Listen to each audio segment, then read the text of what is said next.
My Inventions. Nikola Tesla's autobiography. At the age of 63, Tesla tells the story of his creative life. First published in 1919 in the Electrical Experimenter magazine. Table of Contents. 1. My early life. 2. My first efforts at invention. 3. My later endeavors. 4. The discovery of the Tesla coil and transformer. 5. The magnifying transmitter. 6. The art of teletomatics. 1. My early life. The progressive development of man is vitally dependent on invention. It is the most important product of his creative brain. Its ultimate purpose is the complete mastery of mind over the material world, the harnessing of the forces of nature to human needs. This is the difficult task of the inventor, who is often misunderstood and unrewarded. But he finds ample compensation in the pleasing exercises of his powers and in the knowledge of being one of that exceptionally privileged class without whom the race would have long ago perished in the bitter struggle against pitiless elements. Speaking for myself, I have already had more than my full measure of this exquisite enjoyment, so much that for many years my life was little short of continuous rapture. I am credited with being one of the hardest workers, and perhaps I am, if thought is the equivalent of labor, for I have devoted to it almost all of my waking hours. But if work is interpreted to be a definite performance in a specified time according to a rigid rule, then I may be the worst of idlers. Every effort under compulsion demands a sacrifice of life energy. I never paid such a price. On the contrary, I have thrived on my thoughts. In attempting to give a connected and faithful account of my activities in this series of articles, which will be presented with the assistance of the editors of the Electrical Experimenter and are chiefly addressed to our young men readers, I must dwell, however reluctantly, on the impressions of my youth and the circumstances and events which have been instrumental in determining my career. Our first endeavors are purely instinctive, promptings of an imagination vivid and undisciplined. As we grow older, reason asserts itself and we become more and more systematic and designing. But those early impulses, though not immediately productive, are of the greatest moment and may shape our very destinies. Indeed, I feel now that had I understood and cultivated instead of suppressing them, I would have added substantial value to my bequest to the world. But not until I had attained manhood did I realize that I was an inventor. This was due to a number of causes. In the first place, I had a brother who was gifted to an extraordinary degree, one of those rare phenomena of mentality which biological investigation has failed to explain. His premature death left my parents disconsolate. We owned a horse which had been presented to us by a dear friend. It was a magnificent animal of Arabian breed, possessed of almost human intelligence, and was cared for and petted by the whole family, having on one occasion saved my father's life under remarkable circumstances. My father had been called one winter night to perform an urgent duty, and while crossing the mountains, infested by wolves, the horse became frightened and ran away, throwing him violently to the ground. It arrived home bleeding and exhausted, but after the alarm was sounded immediately dashed off again. Returning to the spot, and before the searching party were far on the way, they were met by my father, who had recovered consciousness and remounted, not realizing that he had been lying in the snow for several hours. This horse was responsible for my brother's injuries, from which he died. I witnessed the tragic scene, and although 56 years have elapsed since, my visual impression of it has lost none of its force. The recollection of his attainments made every effort of mine seem dull in comparison. Anything I did that was creditable merely caused my parents to feel their loss more keenly. So I grew up with little confidence in myself. But I was far from being considered a stupid boy, if I am to judge from an incident of which I have still a strong remembrance. One day the aldermen were passing through a street where I was at play with other boys. The oldest of these venerable gentlemen, a wealthy citizen, paused to give a silver piece to each of us. Coming to me, he suddenly stopped and commanded, "Look in my eyes." I met his gaze, my hand outstretched to receive the much-valued coin, when, to my dismay, he said, "No, not much, you can get nothing from me, you are too smart." They used to tell a funny story about me. I had two old aunts with wrinkled faces, one of them having two teeth protruding like the tusks of an elephant, which she buried in my cheek every time she kissed me. Nothing would scare me more than the prospect of being hugged by these as affectionate as unattractive relatives. It happened that while being carried in my mother's arms they asked me who was the prettier of the two. After examining their faces intently, I answered thoughtfully, pointing to one of them, "This here is not as ugly as the other." Then again, I was intended from my very birth for the clerical profession, and this thought constantly oppressed me. I longed to be an engineer, but my father was inflexible. He was the son of an officer who served in the army of the great Napoleon and, in common with his brother, professor of mathematics in a prominent institution, had received a military education but, singularly enough, later embraced the clergy, in which vocation he achieved eminence. He was a very erudite man, a veritable natural philosopher, poet and writer, and his sermons were said to be as eloquent as those of Abraham or Sancta Clara. He had a prodigious memory and frequently recited at length from works in several languages. He often remarked playfully that if some of the classics were lost he could restore them. His style of writing was much admired. He penned sentences short and terse and was full of wit and satire. The humorous remarks he made were always peculiar and characteristic. Just to illustrate, I may mention one or two instances. Among the help there was a cross-eyed man called Maine, employed to do work around the farm. He was chopping wood one day. As he swung the axe, my father, who stood nearby and felt very uncomfortable, cautioned him, "For God's sake, Maine, do not strike at what you are looking but at what you intend to hit." On another occasion he was taking out for a drive a friend who carelessly permitted his costly fur coat to rub on the carriage wheel. My father reminded him of it, saying, "Pull in your coat, you are ruining my tire."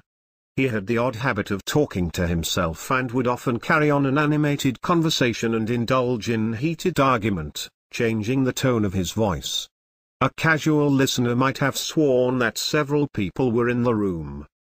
Although I must trace to my mother's influence whatever inventiveness I possess, the training he gave me must have been helpful. It comprised all sorts of exercises, as guessing one another's thoughts, discovering the defects of some form or expression, repeating long sentences, or performing mental calculations. These daily lessons were intended to strengthen memory and reason, and especially to develop the critical sense, and were undoubtedly very beneficial. My mother descended from one of the oldest families in the country and a line of inventors.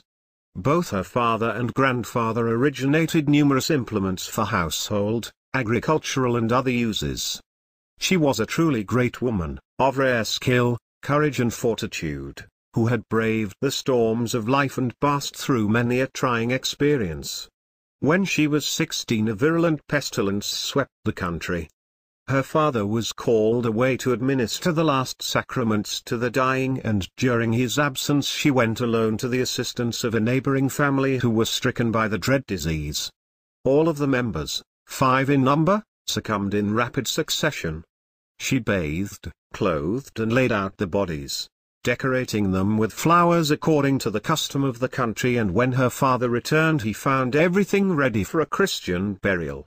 My mother was an inventor of the first order and would, I believe, have achieved great things had she not been so remote from modern life and its multifold opportunities. She invented and constructed all kinds of tools and devices and wove the finest designs from thread which was spun by her. She even planted the seeds, raised the plants and separated the fibers herself. She worked indefatigably, from break of day till late at night, and most of the wearing apparel and furnishings of the home was the product of her hands. When she was past 60, her fingers were still nimble enough to tie 3 knots in an eyelash. There was another and still more important reason for my late awakening. In my boyhood I suffered from a peculiar affliction due to the appearance of images, often accompanied by strong flashes of light, which marred the sight of real objects and interfered with my thought and action. There were pictures of things and scenes which I had really seen, never of those I imagined. When a word was spoken to me, the image of the object it designated would present itself vividly to my vision, and sometimes I was quite unable to distinguish whether what I saw was tangible or not. This caused me great discomfort and anxiety. None of the students of psychology or physiology whom I have consulted could ever explain satisfactorily these phenomena. They seem to have been unique, although I was probably predisposed, as I know that my brother experienced a similar trouble. The theory I have formulated is that the images were the result of a reflex action from the brain on the retina under great excitation. They certainly were not hallucinations such as are produced in diseased and anguished minds, for in other respects I was normal and composed. To give an idea of my distress, suppose that I had witnessed a funeral or some such nerve-wracking spectacle. Then, inevitably, in the stillness of night, a vivid picture of the scene would thrust itself before my eyes and persist despite all my efforts to banish it. Sometimes it would even remain fixed in space though I pushed my hand through it. If my explanation is correct, it should be able to project on a screen the image of any object one conceives and make it visible. Such an advance would revolutionize all human relations. I am convinced that this wonder can and will be accomplished in time to come. I may add that I have devoted much thought to the solution of the problem. To free myself of these tormenting appearances, I tried to concentrate my mind on something else I had seen, and in this way I would have obtained temporary relief, but in order to get it I had to conjure continuously new images.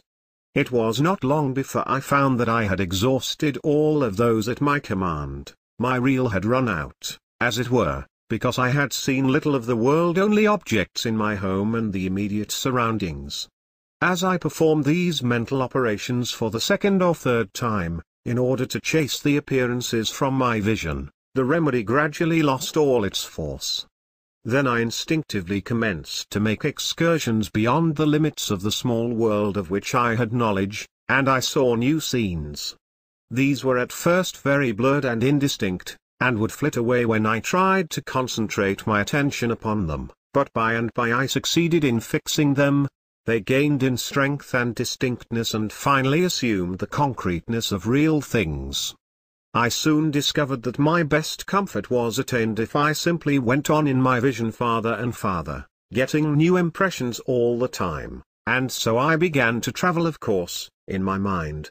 Every night and sometimes during the day, when alone, I would start on my journey, see new places, cities and countries, live there, meet people and make friendships and acquaintances, and, however unbelievable, it is a fact that they were just as dear to me as those in actual life and not a bit less intense in their manifestations. This I did constantly until I was about 17, when my thoughts turned seriously to invention. Then I observed to my delight that I could visualize with the greatest facility. I needed no models, drawings or experiments. I could picture them all as real in my mind. Thus I have been led unconsciously to evolve what I consider a new method of materializing inventive concepts and ideas, which is radically opposite to the purely experimental and is in my opinion ever so much more expeditious and efficient. The moment one constructs a device to carry into practice a crude idea, he finds himself unavoidably engrossed with the details and defects of the apparatus. As he goes on improving and reconstructing, his force of concentration diminishes and he loses sight of the great underlying principle. Results may be obtained, but always at the sacrifice of quality. My method is different. I do not rush into actual work. When I get an idea, I start at once building it up in my imagination. I change the construction, make improvements and operate the device in my mind. It is absolutely immaterial to me whether I run my turbine in thought or test it in my shop. I even note if it is out of balance. There is no difference whatever, the results are the same. In this way I am able to rapidly develop and perfect a conception without touching anything. When I have gone so far as to embody in the invention every possible improvement I can think of and see no fault anywhere, I put into concrete form this final product of my brain. Invariably my device works as I conceived that it should, and the experiment comes out exactly as I planned it. In 20 years there has not been a single exception. Why should it be otherwise? Engineering, electrical and mechanical, is positive in results. There is scarcely a subject that cannot be mathematically treated and the effects calculated or the results determined beforehand from the available theoretical and practical data. The carrying out into practice of a crude idea as is being generally done is, I hold, nothing but a waste of energy, money and time. My early affliction had, however, another compensation. The incessant mental exertion developed my powers of observation and enabled me to discover a truth of great importance. I had noted that the appearance of images was always preceded by actual vision of scenes under peculiar and generally very exceptional conditions, and I was impelled on each occasion to locate the original impulse. After a while this effort grew to be almost automatic and I gained great facility in connecting cause and effect. Soon I became aware, to my surprise, that every thought I conceived was suggested by an external impression. Not only this but all my actions were prompted in a similar way. In the course of time it became perfectly evident to me that I was merely an automaton endowed with power of movement, responding to the stimuli of the sense organs and thinking and acting accordingly. The practical result of this was the art of teletymatics, which has been so far carried out only in an imperfect manner. Its latent possibilities will, however, be eventually shown. I have been since years planning self-controlled automata and believe that mechanisms can be produced which will act as if possessed of reason, to a limited degree, and will create a revolution in many commercial and industrial departments. I was about 12 years old when I first succeeded in banishing an image from my vision by willful effort, but I never had any control over the flashes of light to which I have referred. They were, perhaps, my strangest experience and inexplicable. They usually occurred when I found myself in a dangerous or distressing situation, or when I was greatly exhilarated. In some instances I have seen all the air around me filled with tongues of living flame. Their intensity, instead of diminishing, increased with time and seemingly attained a maximum when I was about 25 years old. While in Paris, in 1883, a prominent French manufacturer sent me an invitation to a shooting expedition which I accepted. I had been long confined to the factory and the fresh air had a wonderfully invigorating effect on me. On my return to the city that night I felt a positive sensation that my brain had caught fire. I saw a light as though a small sun was located in it, and I passed the whole night applying cold compressions to my tortured head. Finally the flashes diminished in frequency and force, but it took more than 3 weeks before they wholly subsided. When a second invitation was extended to me my answer was an emphatic no. These luminous phenomena still manifest themselves from time to time, as when a new idea opening up possibilities strikes me, but they are no longer exciting, being of relatively small intensity. When I close my eyes I invariably observe first, a background of very dark and uniform blue, not unlike the sky on a clear but starless night. In a few seconds this field becomes animated with innumerable scintillating flakes of green, arranged in several layers and advancing towards me. Then there appears, to the right, a beautiful pattern of 2 systems of parallel and closely spaced lines, at right angles to one another, in all sorts of colors with yellow, green and gold predominating. Immediately thereafter the lines grow brighter and the whole is thickly sprinkled with dots of twinkling light. This picture moves slowly across the field of vision and in about 10 seconds vanishes to the left, leaving behind a ground of rather unpleasant and inert gray which quickly gives way to a billowy sea of clouds, seemingly trying to mold themselves in living shapes. It is curious that I cannot project a form into this gray until the second phase is reached. Every time, before falling asleep, images of persons or objects flit before my view. When I see them I know that I am about to lose consciousness. If they are absent and refuse to come it means a sleepless night. To what an extent imagination played a part in my early life I may illustrate by another odd experience. Like most children I was fond of jumping and developed an intense desire to support myself in the air. Occasionally a strong wind richly charged with oxygen blew from the mountains rendering my body as light as cork, and then I would leap and float in space for a long time. It was a delightful sensation, and my disappointment was keen when later I undeceived myself. During that period I contracted many strange likes, dislikes and habits, some of which I can trace to external impressions while others are unaccountable. I had a violent aversion against the earrings of women, but other ornaments, as bracelets, pleased me more or less according to design. The sight of a pearl would almost give me a fit, but I was fascinated with the glitter of crystals or objects with sharp edges and plain surfaces. I would not touch the hair of other people except, perhaps, at the point of a revolver. I would get a fever by looking at a peach, and if a piece of camphor was anywhere in the house it caused me the keenest discomfort. Even now I am not insensible to some of these upsetting impulses. When I drop little squares of paper in a dish filled with liquid, I always sense a peculiar and awful taste in my mouth.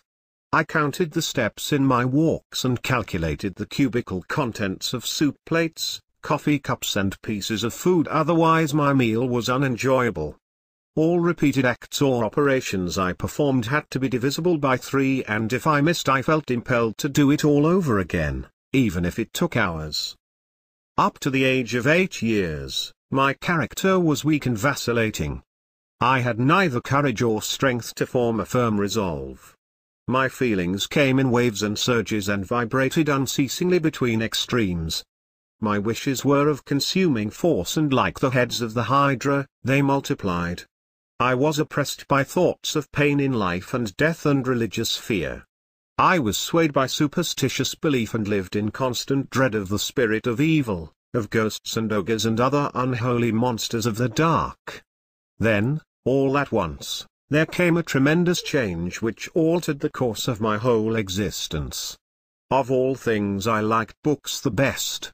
My father had a large library, and whenever I could manage I tried to satisfy my passion for reading. He did not permit it and would fly into a rage when he caught me in the act. He hid the candles when he found that I was reading in secret. He did not want me to spoil my eyes. But I obtained tallow, made the wicking and cast the sticks into tin forms, and every night I would push the keyhole and the cracks and read, often till dawn, when all others slept and my mother started on her arduous daily task. On one occasion I came across a novel entitled Abafi the Son of Abba, a Serbian translation of a well-known Hungarian writer, Josica. This work somehow awakened my dormant powers of will, and I began to practice self-control. At first my resolutions faded like snow in April, but in a little while I conquered my weakness and felt a pleasure I never knew before, that of doing as I willed. In the course of time this vigorous mental exercise became second nature. At the outset my wishes had to be subdued, but gradually desire and will grew to be identical. After years of such discipline I gained so complete a mastery over myself that I toyed with passions which have meant destruction to some of the strongest men. At a certain age I contracted a mania for gambling which greatly worried my parents. To sit down to a game of cards was for me the quintessence of pleasure. My father led an exemplary life and could not excuse the senseless waste of time and money in which I indulged. I had a strong resolve, but my philosophy was bad. I would say to him, I can stop whenever I please, but is it worthwhile to give up that which I would purchase with the joys of paradise? On frequent occasions he gave vent to his anger and contempt, but my mother was different. She understood the character of men and knew that one's salvation could only be brought about through his own efforts. One afternoon, I remember, when I had lost all my money and was craving for a game, she came to me with a roll of bills and said, "Go and enjoy yourself. The sooner you lose all we possess the better it will be. I know that you will get over it." She was right. I conquered my passion then and there and only regretted that it had not been 100 times as strong. I not only vanquished but tore it from my heart so as not to leave even a trace of desire. Ever since that time I have been as indifferent to any form of gambling as to picking teeth. During another period I smoked excessively, threatening to ruin my health. Then my will asserted itself and I not only stopped but destroyed all inclination. Long ago I suffered from heart trouble until I discovered that it was due to the innocent cup of coffee I consumed every morning. I discontinued at once, though I confess it was not an easy task. In this way I checked and bridled other habits and passions and have not only preserved my life but derived an immense amount of satisfaction from what most men would consider privation and sacrifice. After finishing the studies at the Polytechnic Institute and University I had a complete nervous breakdown, and while the malady lasted I observed many phenomena strange and unbelievable. 2. My first efforts at invention. I shall dwell briefly on these extraordinary experiences, on account of their possible interest to students of psychology and physiology, and also because this period of agony was of the greatest consequence on my mental development and subsequent labors. But it is indispensable to first relate the circumstances and conditions which preceded them and in which might be found their partial explanation. From childhood I was compelled to concentrate attention upon myself. This caused me much suffering, but, to my present view, it was a blessing in disguise, for it has taught me to appreciate the inestimable value of introspection in the preservation of life, as well as a means of achievement. The pressure of occupation and the incessant stream of impressions pouring into our consciousness through all the gateways of knowledge make modern existence hazardous in many ways. Most persons are so absorbed in the contemplation of the outside world that they are wholly oblivious to what is passing on within themselves. The premature death of millions is primarily traceable to this cause. Even among those who exercise care it is a common mistake to avoid imaginary, and ignore the real dangers. And what is true of an individual also applies, more or less, to a people as a whole. Witness, in illustration, the prohibition movement. A drastic, if not unconstitutional, measure is now being put through in this country to prevent the consumption of alcohol, and yet it is a positive fact that coffee, tea, tobacco, chewing gum and other stimulants, which are freely indulged in even at the tender age, are vastly more injurious to the national body, judging from the number of those who succumb. So, for instance, during my student years I gathered from the published necrologues in Vienna, the home of coffee drinkers, that deaths from heart trouble sometimes reached 67% of the total. Similar observations might probably be made in cities where the consumption of tea is excessive. These delicious beverages superexcite and gradually exhaust the fine fibers of the brain. They also interfere seriously with arterial circulation and should be enjoyed all the more sparingly as their deleterious effects are slow and imperceptible. Tobacco, on the other hand, is conducive to easy and pleasant thinking and detracts from the intensity and concentration necessary to all original and vigorous effort of the intellect. Chewing gum is helpful for a short while but soon drains the glandular system and inflicts irreparable damage, not to speak of the revulsion it creates. Alcohol in small quantities is an excellent tonic, but is toxic in its action when absorbed in larger amounts, quite immaterial as to whether it is taken in as whiskey or produced in the stomach from sugar. But it should not be overlooked that all these are great eliminators, assisting nature, as they do, in upholding her stern but just law of the survival of the fittest. Eager reformers should also be mindful of the eternal perversity of mankind, which makes the indifferent laissez-faire by far preferable to enforced restraint. The truth about this is that we need stimulants to do our best work under present living conditions, and that we must exercise moderation and control our appetites and inclinations in every direction. That is what I have been doing for many years, in this way maintaining myself young in body and mind. Abstinence was not always to my liking, but I find ample reward in the agreeable experiences I am now making. Just in the hope of converting some to my precepts and convictions, I will recall one or two. A short time ago I was returning to my hotel. It was a bitter cold night, the ground slippery, and no taxi to be had. Half a block behind me followed another man, evidently as anxious as myself to get under cover. Suddenly my legs went up in the air. In the same instant there was a flash in my brain, the nerves responded, the muscles contracted, I swung through 180 degrees and landed on my hands. I resumed my walk as though nothing had happened when the stranger caught up with me. "How old are you?" he asked, surveying me critically. "Oh, about 59, I replied. "What of it?" "Well," said he, "I have seen a cat do this but never a man. About a month since I wanted to order new eyeglasses and went to an oculist who put me through the usual tests. He looked at me incredulously as I read off with ease the smallest print at considerable distance. But when I told him that I was past 60, he gasped in astonishment. Friends of mine often remark that my suits fit me like gloves, but they do not know that all my clothing is made to measurements which were taken nearly 35 years ago and never changed. During this same period my weight has not varied 1 pound. In this connection I may tell a funny story. One evening, in the winter of 1885, Mr. Edison, Edward H. Johnson, the president of the Edison Illuminating Company, Mr. Batchelor, manager of the works, and myself entered a little place opposite 65 Fifth Avenue where the offices of the company were located.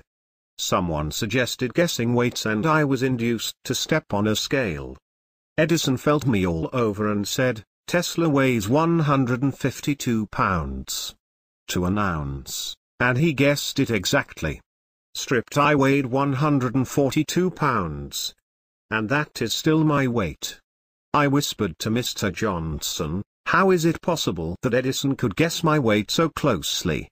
"Well," he said, lowering his voice, "I will tell you, confidentially, but you must not say anything. He was employed for a long time in a Chicago slaughterhouse where he weighed thousands of hogs every day. That's why. My friend, the Honorable Chauncey M. Depew, tells of an Englishman on whom he sprung one of his original anecdotes and who listened with a puzzled expression but, a year later, laughed out loud. I will frankly confess it took me longer than that to appreciate Johnson's joke. Now, my well-being is simply the result of a careful and measured mode of living, and perhaps the most astonishing thing is that 3 times in my youth I was rendered by illness a helpless physical wreck and given up by physicians. More than this, through ignorance and light-heartedness, I got into all sorts of difficulties, dangers and scrapes from which I extricated myself as by enchantment. I was almost drowned a dozen times, was nearly boiled alive and just missed being cremated. I was entombed, lost and frozen. I had hairbreadth escapes from mad dogs, hogs, and other wild animals. I passed through dreadful diseases and met with all kinds of odd mishaps, and that I am hale and hearty today seems like a miracle. But as I recall these incidents to my mind, I feel convinced that my preservation was not altogether accidental. An inventor's endeavor is essentially life-saving. Whether he harnesses forces, improves devices, or provides new comforts and conveniences, he is adding to the safety of our existence. He is also better qualified than the average individual to protect himself in peril, for he is observant and resourceful. If I had no other evidence that I was, in a measure, possessed of such qualities, I would find it in these personal experiences. The reader will be able to judge for himself if I mention 1 or 2 instances. On one occasion, when about 14 years old, I wanted to scare some friends who were bathing with me. My plan was to dive under a long floating structure and slip out quietly at the other end. Swimming and diving came to me as naturally as to a duck, and I was confident that I could perform the feat. Accordingly I plunged into the water and, when out of view, turned around and proceeded rapidly towards the opposite side. Thinking that I was safely beyond the structure, I rose to the surface but to my dismay struck a beam. Of course, I quickly dived and forged ahead with rapid strokes until my breath was beginning to give out.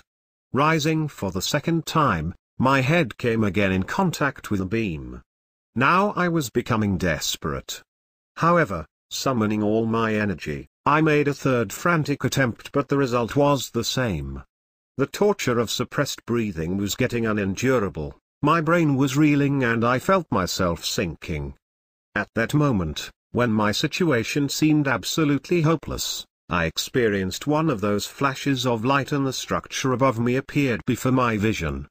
I either discerned or guessed that there was a little space between the surface of the water and the boards resting on the beams and, with consciousness nearly gone, I floated up, pressed my mouth close to the planks and managed to inhale a little air, unfortunately mingled with a spray of water which nearly choked me.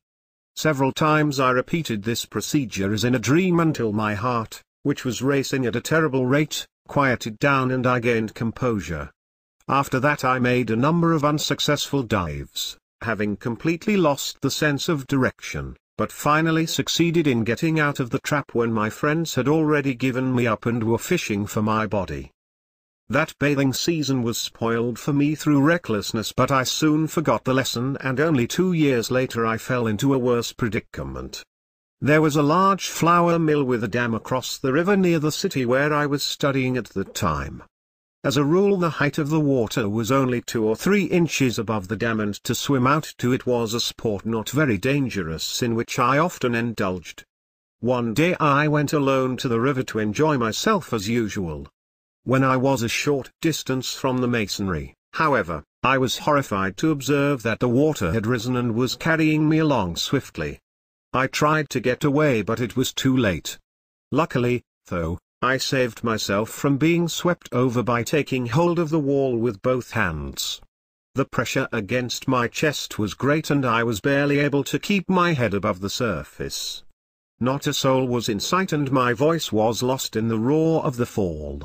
Slowly and gradually I became exhausted and unable to withstand the strain longer.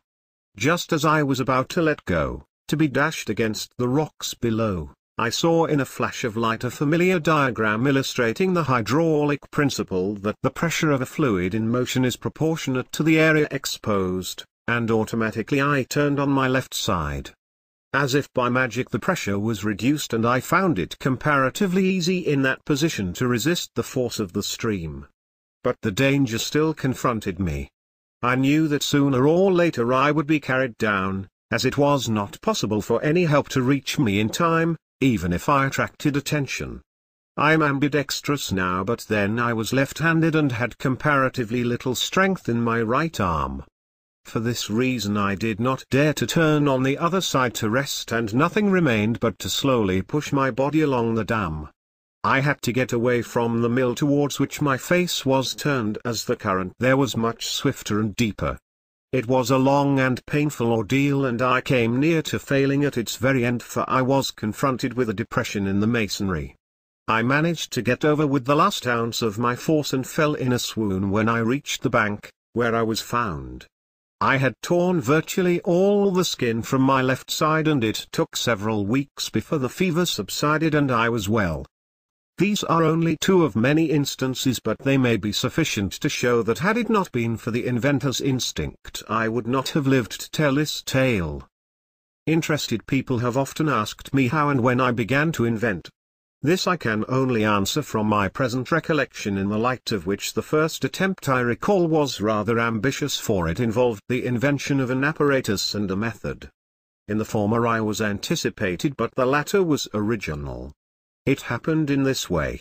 One of my playmates had come into the possession of a hook and fishing tackle which created quite an excitement in the village, and the next morning all started out to catch frogs. I was left alone and deserted owing to a quarrel with this boy. I had never seen a real hook and pictured it as something wonderful, endowed with peculiar qualities, and was despairing not to be one of the party. Urged by necessity, I somehow got hold of a piece of soft iron wire, hammered the end to a sharp point between 2 stones, bent it into shape, and fastened it to a strong string. I then cut a rod, gathered some bait, and went down to the brook where there were frogs in abundance. But I could not catch any and was almost discouraged when it occurred to me to dangle the empty hook in front of a frog sitting on a stump. At first he collapsed, but by and by his eyes bulged out and became bloodshot. He swelled to twice his normal size and made a vicious snap at the hook. Immediately I pulled him up. I tried the same thing again and again, and the method proved infallible. When my comrades, who in spite of their fine outfit had caught nothing, came to me, they were green with envy. For a long time I kept my secret and enjoyed the monopoly, but finally yielded to the spirit of Christmas. Every boy could then do the same, and the following summer brought disaster to the frogs. In my next attempt I seem to have acted under the first instinctive impulse which later dominated me, to harness the energies of nature to the service of man. I did this through the medium of Maybugs, or June bugs as they are called in America, which were a veritable pest in that country and sometimes broke the branches of trees by the sheer weight of their bodies. The bushes were black with them. I would attach as many as 4 of them to a cross piece, rotably arranged on a thin spindle, and transmit the motion of the same to a large disc, and so derive considerable power. These creatures were remarkably efficient, for once they were started they had no sense to stop and continued whirling for hours and hours, and the hotter it was the harder they worked. All went well until a strange boy came to the place.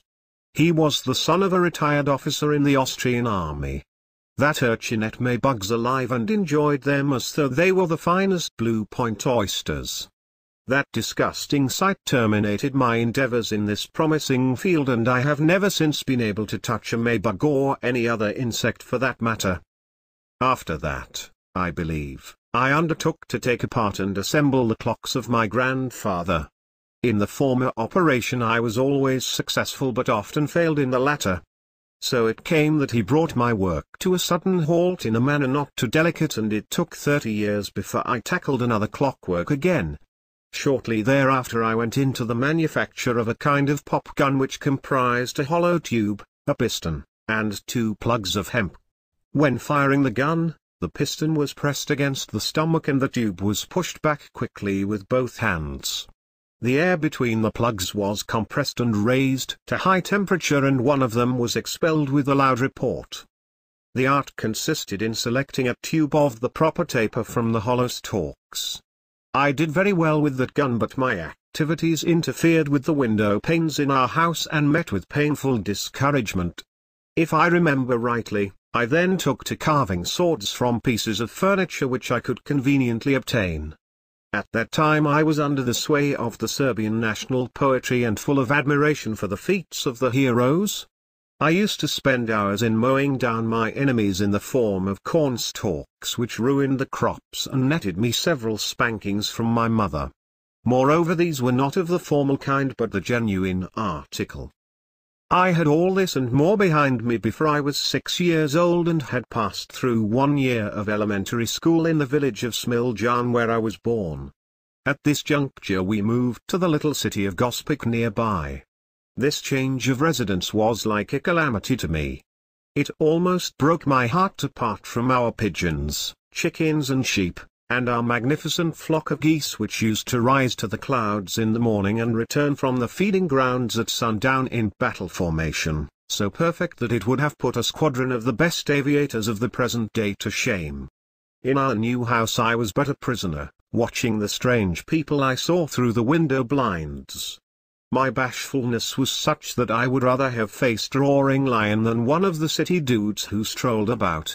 But my hardest trial came on Sunday when I had to dress up and attend the service. There I meet with an accident, the mere thought of which made my blood curdle like sour milk 4 years afterwards. It was my second adventure in a church. Not long before I was entombed for a night in an old chapel on an inaccessible mountain which was visited only once a year. It was an awful experience, but this one was worse. There was a wealthy lady in town, a good but pompous woman, who used to come to the church gorgeously painted up and attired with an enormous train and attendants. One Sunday I had just finished ringing the bell in the belfry and rushed downstairs when this grand dame was sweeping out and I jumped on her train. It tore off with a ripping noise which sounded like a salvo of musketry fired by raw recruits. My father was livid with rage. He gave me a gentle slap on the cheek, the only corporal punishment he ever administered to me, but I almost feel it now. The embarrassment and confusion that followed are indescribable. I was practically ostracized until something else happened which redeemed me in the estimation of the community. An enterprising young merchant had organized a fire department. A new fire engine was purchased, uniforms provided, and the men drilled for service and parade. The engine was, in reality, a pump to be worked by 16 men and was beautifully painted red and black. One afternoon the official trial was prepared for and the machine was transported to the river. The entire population turned out to witness the great spectacle. When all the speeches and ceremonies were concluded, the command was given to pump, but not a drop of water came from the nozzle. The professors and experts tried in vain to locate the trouble. The fizzle was complete when I arrived at the scene. My knowledge of the mechanism was nil and I knew next to nothing of air pressure, but instinctively I felt for the suction hose in the water and found that it had collapsed. When I waded in the river and opened it up, the water rushed forth and not a few Sunday clothes were spoiled. Archimedes running naked through the streets of Syracuse and shouting Eureka at the top of his voice did not make a greater impression than myself. I was carried on the shoulders and was the hero of the day. Upon settling in the city I began a 4-year course in the so-called normal school preparatory to my studies at the college or real gymnasium. During this period my boyish efforts and exploits, as well as troubles, continued. Among other things I attained the unique distinction of champion crow catcher in the country. My method of procedure was extremely simple. I would go in the forest, hide in the bushes, and imitate the call of the bird. Usually I would get several answers and in a short while a crow would flutter down into the shrubbery near me. After that all I needed to do was to throw a piece of cardboard to distract its attention, jump up and grab it before it could extricate itself from the undergrowth. In this way I would capture as many as I desired. But on one occasion something occurred which made me respect them. I had caught a fine pair of birds and was returning home with a friend. When we left the forest, thousands of crows had gathered making a frightful racket. In a few minutes they rose in pursuit and soon enveloped us. The fun lasted until all of a sudden I received a blow on the back of my head which knocked me down. Then they attacked me viciously. I was compelled to release the 2 birds and was glad to join my friend who had taken refuge in a cave. In the schoolroom there were a few mechanical models which interested me and turned my attention to water turbines. I constructed many of these and found great pleasure in operating them. How extraordinary was my life an incident may illustrate. My uncle had no use for this kind of pastime and more than once rebuked me. I was fascinated by a description of Niagara Falls I had perused, and pictured in my imagination a big wheel run by the falls. I told my uncle that I would go to America and carry out this scheme. 30 years later I saw my ideas carried out at Niagara and marveled at the unfathomable mystery of the mind. I made all kinds of other contrivances and contraptions, but among these the arbalists I produced were the best. My arrows, when shot, disappeared from sight and at close range traversed a plank of pine 1 inch thick. Through the continuous tightening of the boughs I developed skin on my stomach very much like that of a crocodile, and I am often wondering whether it is due to this exercise that I am able even now to digest cobblestones. Nor can I pass in silence my performances with the sling which would have enabled me to give a stunning exhibit at the Hippodrome. And now I will tell of one of my feats with this antique implement of war which will strain to the utmost the credulity of the reader. I was practicing while walking with my uncle along the river.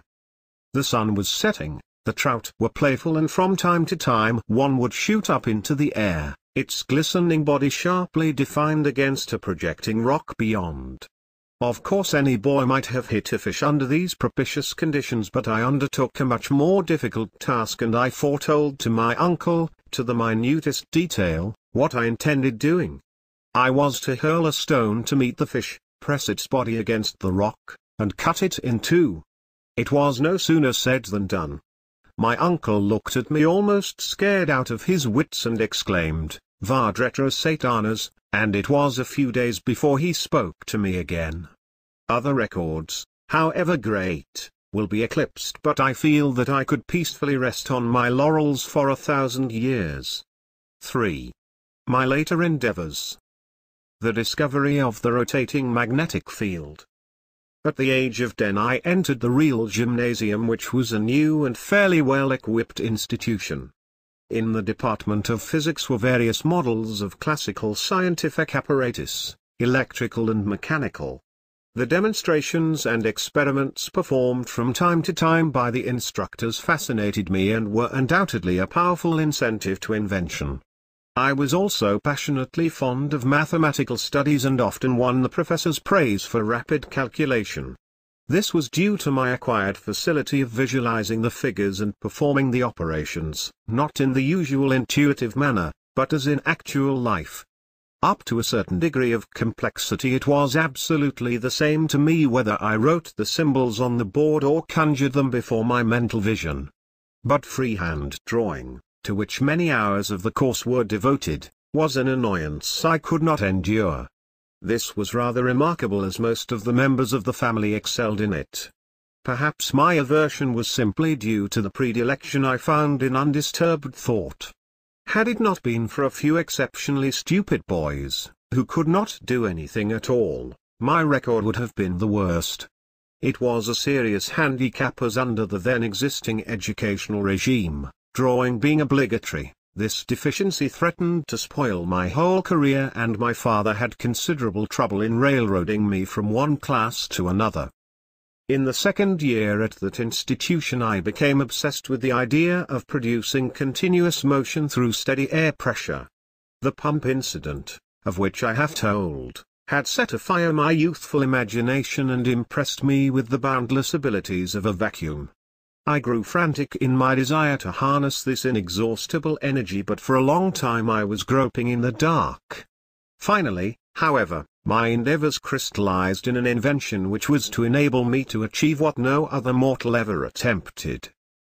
Imagine a cylinder freely rotatable onto bearings and partly surrounded by a rectangular trough which fits it perfectly. The open side of the trough is closed by a partition so that the cylindrical segment within the enclosure divides the latter into two compartments entirely separated from each other by airtight sliding joints. One of these compartments being sealed and once for all exhausted, the other remaining open, a perpetual rotation of the cylinder would result. At least, I thought so. A wooden model was constructed and fitted with infinite care, and when I applied the pump on one side and actually observed that there was a tendency to turning, I was delirious with joy. Mechanical flight was the one thing I wanted to accomplish, although still under the discouraging recollection of a bad fall I sustained by jumping with an umbrella from the top of a building. Every day I used to transport myself through the air to distant regions, but could not understand just how I managed to do it. Now I had something concrete, a flying machine with nothing more than a rotating shaft, flapping wings, and a vacuum of unlimited power. From that time on I made my daily aerial excursions in a vehicle of comfort and luxury as might have befitted King Solomon. It took years before I understood that the atmospheric pressure acted at right angles to the surface of the cylinder, and that the slight rotary effort I observed was due to a leak. Though this knowledge came gradually, it gave me a painful shock. I had hardly completed my course at the Real Gymnasium when I was prostrated with a dangerous illness, or rather, a score of them, and my condition became so desperate that I was given up by physicians. During this period I was permitted to read constantly, obtaining books from the public library which had been neglected and entrusted to me for classification of the works and preparation of the catalogues. One day I was handed a few volumes of new literature unlike anything I had ever read before, and so captivating as to make me utterly forget my hopeless state. They were the earlier works of Mark Twain, and to them might have been due the miraculous recovery which followed. 25 years later, when I met Mr. Clemens and we formed a friendship between us, I told him of the experience and was amazed to see that great man of laughter burst into tears. My studies were continued at the Higher Real Gymnasium in Karlstad, Croatia, where one of my aunts resided. She was a distinguished lady, the wife of a colonel who was an old warhorse, having participated in many battles. I never can forget the 3 years I passed at their home. No fortress in time of war was under a more rigid discipline. I was fed like a canary bird. All the meals were of the highest quality and deliciously prepared, but short in quantity by 1000%. The slices of ham cut by my aunt were like tissue paper. When the colonel would put something substantial on my plate, she would snatch it away and say excitedly to him, "Be careful, Nico is very delicate." I had a voracious appetite and suffered like Tantalus. But I lived in an atmosphere of refinement and artistic taste quite unusual for those times and conditions. The land was low and marshy, and malaria fever never left me while there, despite of the enormous amounts of quinine I consumed.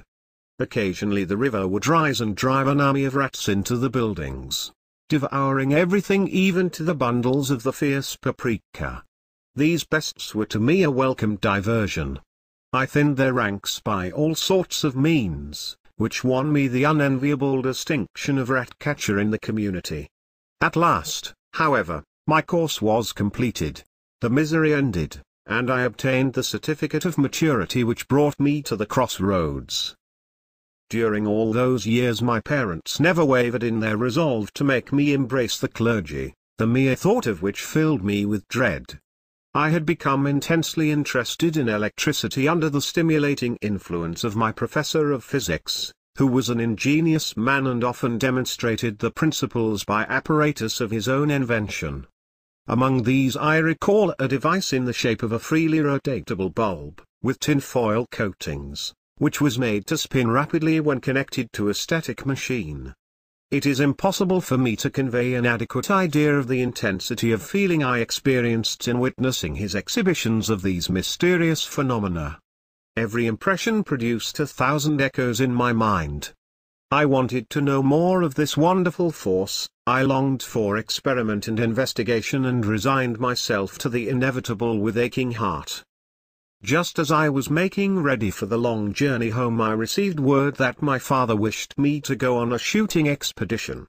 It was a strange request, as he had been always strenuously opposed to this kind of sport.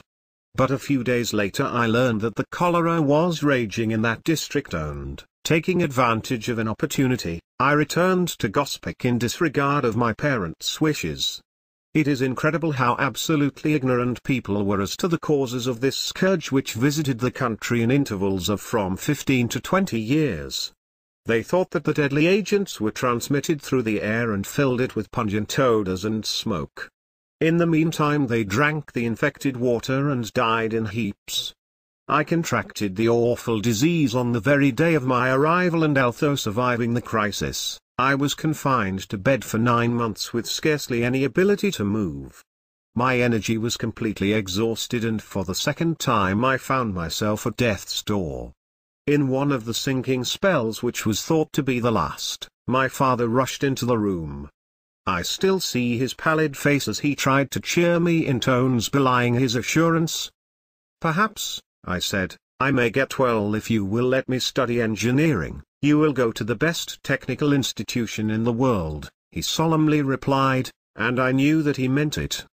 A heavy weight was lifted from my mind, but the relief would have come too late had it not been for a marvelous cure brought about through a bitter decoction of a peculiar bean. I came to life like another Lazarus, to the utter amazement of everybody. My father insisted that I spend a year in healthful physical outdoor exercises, to which I reluctantly consented. For most of this term I roamed in the mountains, loaded with a hunter's outfit and a bundle of books, and this contact with nature made me stronger in body as well as in mind. I thought and planned, and conceived many ideas, almost as a rule delusive. The vision was clear enough, but the knowledge of principles was very limited. In one of my inventions I proposed to convey letters and packages across the seas, through a submarine tube, in spherical containers of sufficient strength to resist the hydraulic pressure. The pumping plant, intended to force the water through the tube, was accurately figured and designed, and all other particulars carefully worked out. Only one trifling detail, of no consequence, was lightly dismissed. I assumed an arbitrary velocity of the water and, what is more, took pleasure in making it high, thus arriving at a stupendous performance supported by faultless calculations. Subsequent reflections, however, on the resistance of pipes to fluid flow determined me to make this invention public property. Another one of my projects was to construct a ring around the equator which would, of course, float freely and could be arrested in its spinning motion by reactionary forces, thus enabling travel at a rate of about 1,000 miles an hour, impracticable by rail. The reader will smile. The plan was difficult of execution, I will admit, but not nearly so bad as that of a well-known New York professor, who wanted to pump the air from the torrid to the temperate zones, entirely forgetful of the fact that the Lord had provided a gigantic machine for this very purpose. Still another scheme, far more important and attractive, was to derive power from the rotational energy of terrestrial bodies. I had discovered that objects on the Earth's surface, owing to the diurnal rotation of the globe, are carried by the same alternately in and against the direction of translatory movement.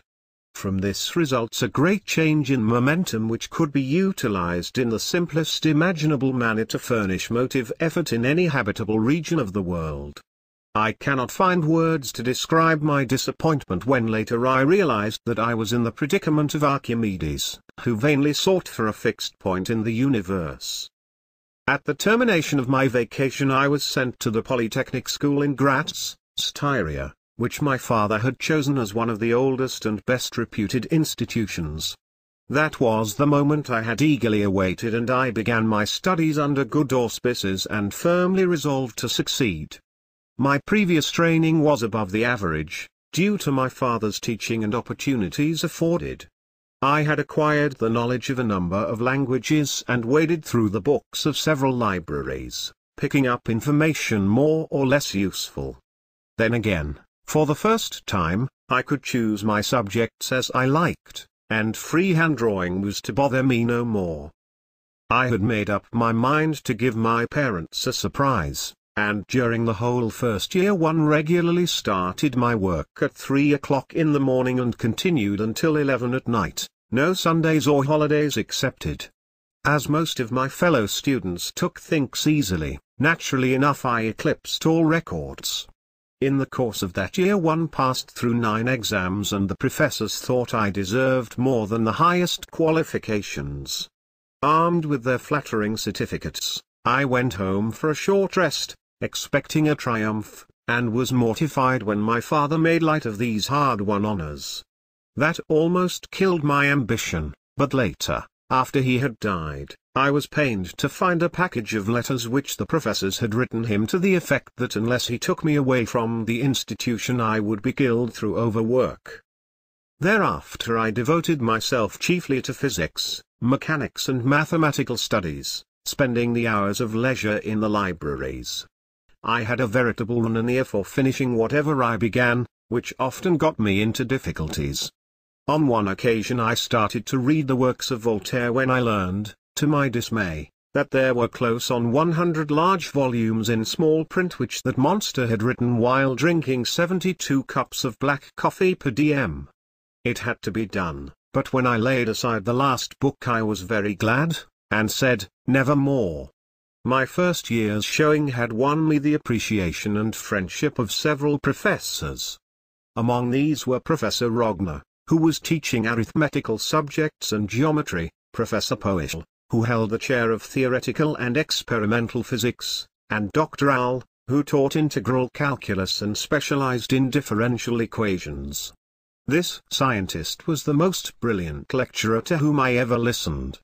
He took a special interest in my progress and would frequently remain for an hour or two in the lecture room, giving me problems to solve, in which I delighted. To him I explained a flying machine I had conceived, not an illusionary invention, but one based on sound, scientific principles, which has become realizable through my turbine and will soon be given to the world. Both Professors Rogner and Poeschl were curious men. The former had peculiar ways of expressing himself, and whenever he did so there was a riot, followed by a long and embarrassing pause. Professor Poeschl was a methodical and thoroughly grounded German. He had enormous feet and hands like the paws of a bear, but all of his experiments were skillfully performed with lock-like precision and without a miss. It was in the second year of my studies that we received a grand dynamo from Paris, having the horseshoe form of a laminated field magnet, and a wire-wound armature with a commutator. It was connected up and various effects of the currents were shown. While Professor Poeschl was making demonstrations, running the machine as a motor, the brushes gave trouble, sparking badly, and I observed that it might be possible to operate a motor without these appliances.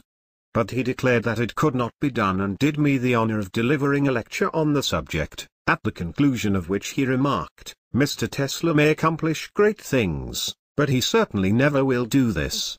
It would be equivalent to converting a steadily pulling force, like that of gravity, into a rotary effort. It is a perpetual motion scheme, an impossible idea." But instinct is something which transcends knowledge. We have, undoubtedly, certain finer fibers that enable us to perceive truths when logical deduction, or any other willful effort of the brain, is futile. For a time I wavered, impressed by the professor's authority, but soon became convinced I was right and undertook the task with all the fire and boundless confidence of youth. I started by first picturing in my mind a direct current machine, running it and following the changing flow of the currents in the armature. Then I would imagine an alternator and investigate the processes taking place in a similar manner. Next I would visualize systems comprising motors and generators and operate them in various ways. The images I saw were to me perfectly real and tangible. All my remaining term in Graz was passed in intense but fruitless efforts of this kind, and I almost came to the conclusion that the problem was insolvable. In 1880 I went to Prague, Bohemia, carrying out my father's wish to complete my education at the university there. It was in that city that I made a decided advance, which consisted in detaching the commutator from the machine and studying the phenomena in this new aspect, but still without result. In the year following there was a sudden change in my views of life. I realized that my parents had been making too great sacrifices on my account and resolved to relieve them of the burden. The wave of the American telephone had just reached the European continent and the system was to be installed in Budapest, Hungary. It appeared an ideal opportunity, all the more as a friend of our family was at the head of the enterprise. It was here that I suffered the complete breakdown of the nerves to which I have referred. What I experienced during the period of that illness surpasses all belief. My sight and hearing were always extraordinary. I could clearly discern objects in the distance when others saw no trace of them. Several times in my boyhood I saved the houses of our neighbors from fire by hearing the faint crackling sounds which did not disturb their sleep, and calling for help. In 1899, when I was past 40 and carrying on my experiments in Colorado, I could hear very distinctly thunderclaps at a distance of 550 miles. The limit of audition for my young assistants was scarcely more than 150 miles. My ear was thus over 13 times more sensitive. Yet at the time I was, so to speak, stone deaf in comparison with the acuteness of my hearing while under the nervous strain. In Budapest I could hear the ticking of a watch with 3 rooms between me and the timepiece. A fly alighting on a table in the room would cause a dull thud in my ear. A carriage passing at a distance of a few miles fairly shook my whole body. The whistle of a locomotive 20 or 30 miles away made the bench or chair on which I sat vibrate so strongly that the pain was unbearable. The ground under my feet trembled continuously. I had to support my bed on rubber cushions to get any rest at all. The roaring noises from near and far often produced the effect of spoken words which would have frightened me had I not been able to resolve them into their accidental components. The sun's rays, when periodically intercepted, would cause blows of such force on my brain that they would stun me. I had to summon all my willpower to pass under a bridge or other structure as I experienced a crushing pressure on the skull. In the dark I had the sense of a bat and could detect the presence of an object at a distance of 12 feet by a peculiar creepy sensation on the forehead.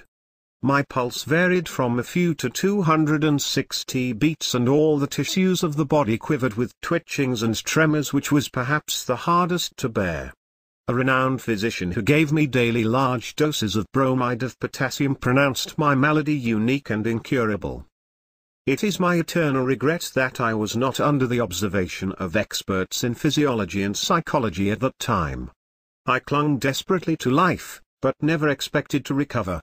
Can anyone believe that so hopeless a physical wreck could ever be transformed into a man of astonishing strength and tenacity, able to work 38 years almost without a day's interruption, and find himself still strong and fresh in body and mind?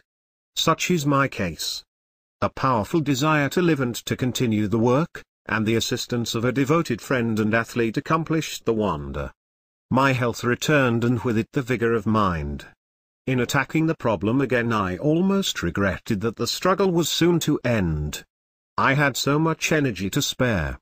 When I undertook the task it was not with the resolve such as men often make. With me it was a sacred vow, a question of life and death. I knew that I would perish if I failed. Now I felt that the battle was won.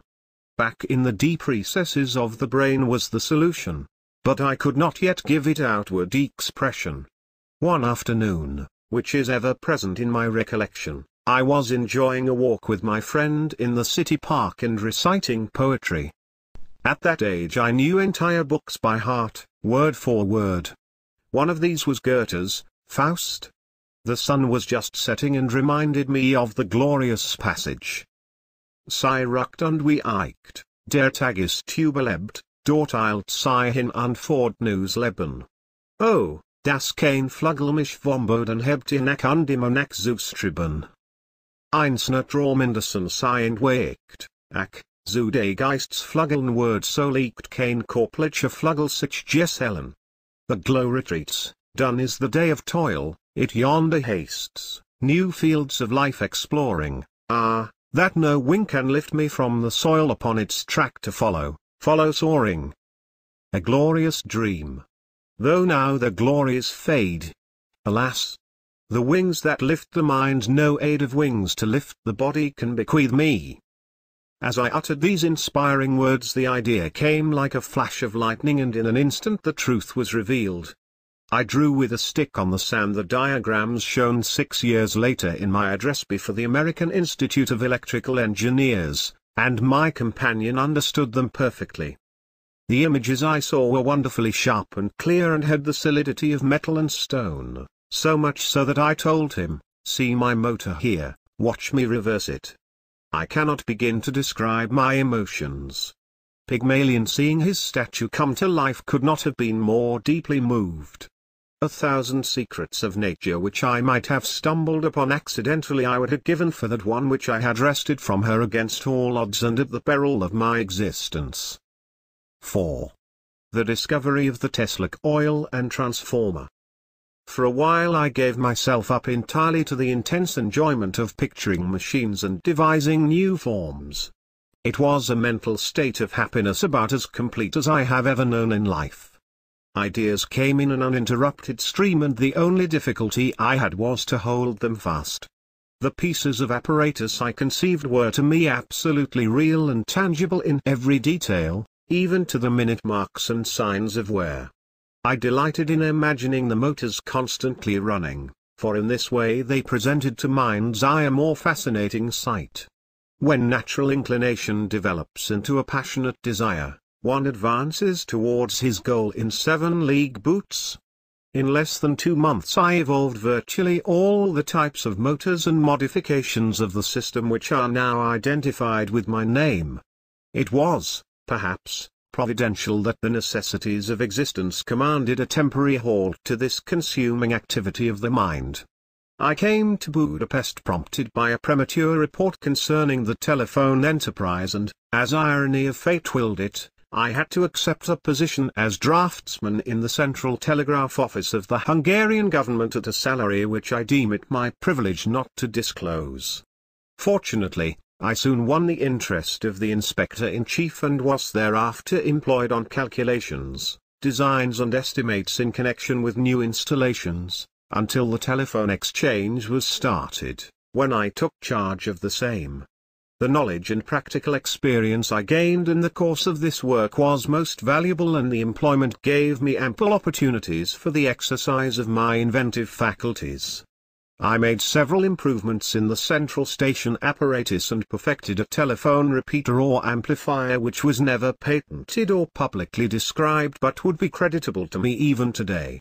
In recognition of my efficient assistance, the organizer of the undertaking, Mr. Puskas, upon disposing of his business in Budapest, offered me a position in Paris which I gladly accepted. I never can forget the deep impression that Magic City produced on my mind. For several days after my arrival I roamed through the streets in utter bewilderment of the new spectacle. The attractions were many and irresistible, but, alas, the income was spent as soon as received. When Mr. Puskas asked me how I was getting along in the new sphere, I described the situation accurately in the statement that, the last 29 days of the month are the toughest. I led a rather strenuous life in what would now be termed Roosevelt fashion. Every morning, regardless of weather, I would go from the Boulevard Street Marcel, where I resided, to a bathing house on the Seine, plunge into the water, loop the circuit 27 times and then walk an hour to reach Ivry, where the company's factory was located. There I would have a woodchopper's breakfast at 7:30 o'clock and then eagerly await the lunch hour, in the meanwhile cracking hard nuts for the manager of the works, Mr. Charles Batchelor, who was an intimate friend and assistant of Edison. Here I was thrown in contact with a few Americans who fairly fell in love with me because of my proficiency in billiards. To these men I explained my invention, and one of them, Mr. D. Cunningham, foreman of the mechanical department, offered to form a stock company. The proposal seemed to me comical in the extreme. I did not have the faintest conception of what that meant except that it was an American way of doing things. Nothing came of it, however, and during the next few months I had to travel from one to another place in France and Germany to cure the ills of the power plants. On my return to Paris I submitted to one of the administrators of the company, Mr. Rao, a plan for improving their dynamos and was given an opportunity. My success was complete and the delighted directors accorded me the privilege of developing automatic regulators which were much desired. Shortly after there was some trouble with the lighting plant which had been installed at the new railroad station in Strasbourg, Alsace. The wiring was defective and on the occasion of the opening ceremonies a large part of a wall was blown out through a short circuit right in the presence of old Emperor William I. The German government refused to take the plant and the French company was facing a serious loss. On account of my knowledge of the German language and past experience, I was entrusted with the difficult task of straightening out matters, and early in 1883 I went to Strasbourg on that mission. Some of the incidents in that city have left an indelible record on my memory. By a curious coincidence, a number of men who subsequently achieved fame, lived there about that time. In later life I used to say, there were bacteria of greatness in that old town. Others caught the disease but I escaped. The practical work, correspondence, and conferences with officials kept me preoccupied day and night, but, as soon as I was able to manage I undertook the construction of a simple motor in a mechanical shop opposite the railroad station, having brought with me from Paris some material for that purpose. The consummation of the experiment was, however, delayed until the summer of that year, when I finally had the satisfaction of seeing rotation effected by alternating currents of different phase, and without sliding contacts or commutator, as I had conceived a year before. It was an exquisite pleasure, but not to compare with the delirium of joy following the first revelation. Among my new friends was the former mayor of the city, Mr. Borzin, whom I had already in a measure acquainted with this and other inventions of mine, and whose support I endeavored to enlist. He was sincerely devoted to me and put my project before several wealthy persons, but, to my mortification, found no response. He wanted to help me in every possible way, and the approach of the 1st of July, 1919, happens to remind me of a form of assistance I received from the charming man, which was not financial but none the less appreciated. In 1870, when the Germans invaded the country, Mr. Borzin had buried a good-sized allotment of street estate of 1,801, and he came to the conclusion that he knew no worthier person than myself to consume that precious beverage. This, I may say, is one of the unforgettable incidents to which I have referred. My friend urged me to return to Paris as soon as possible and seek support there. This I was anxious to do, but my work and negotiations were protracted owing to all sorts of petty obstacles I encountered, so that at times the situation seemed hopeless. Just to give an idea of German thoroughness and efficiency, I may mention here a rather funny experience. An incandescent lamp of 16 cp. was to be placed in a hallway, and upon selecting the proper location I ordered the monteur to run the wires. After working for a while he concluded that the engineer had to be consulted, and this was done. The latter made several objections, but ultimately agreed that the lamp should be placed 2 inches from the spot I had assigned, whereupon the work proceeded. Then the engineer became worried and told me that Inspector of Deck should be notified. That important person called, investigated, debated, and decided that the lamp should be shifted back 2 inches, which was the place I had marked. It was not long, however, before of Deck got cold feet himself and advised me that he had informed Oberinspector Hieronymus of the matter and that I should await his decision. It was several days before the Oberinspector was able to free himself of other pressing duties, but at last he arrived and a 2-hour debate followed, when he decided to move the lamp 2 inches farther. My hopes that this was the final act were shattered when the Oberinspector returned and said to me, "Regierungsratfunk is so particular that I would not dare to give an order for placing this lamp without his explicit approval." Accordingly, arrangements for a visit from that great man were made. We started cleaning up and polishing early in the morning. Everybody brushed up, I put on my gloves, and when Funk came with his retinue he was ceremoniously received. After 2 hours' deliberation he suddenly exclaimed, "I must be going," and pointing to a place on the ceiling, he ordered me to put the lamp there. It was the exact spot which I had originally chosen, so it went day after day with variations, but I was determined to achieve at whatever cost, and in the end my efforts were rewarded. By the spring of 1884 all the differences were adjusted, the plant formally accepted, and I returned to Paris with pleasing anticipations. One of the administrators had promised me a liberal compensation in case I succeeded, as well as a fair consideration of the improvements I had made in their dynamos, and I hoped to realize a substantial sum. There were 3 administrators whom I shall designate as A, B and C for convenience. When I called on A, he told me that B had the say. This gentleman thought that only C could decide, and the latter was quite sure that A alone had the power to act. After several laps of this circulus vivos it dawned upon me that my reward was a castle in Spain. The utter failure of my attempts to raise capital for development was another disappointment, and when Mr. Batchelor pressed me to go to America with a view of redesigning the Edison machines, I determined to try my fortunes in the land of golden promise. But the chance was nearly missed.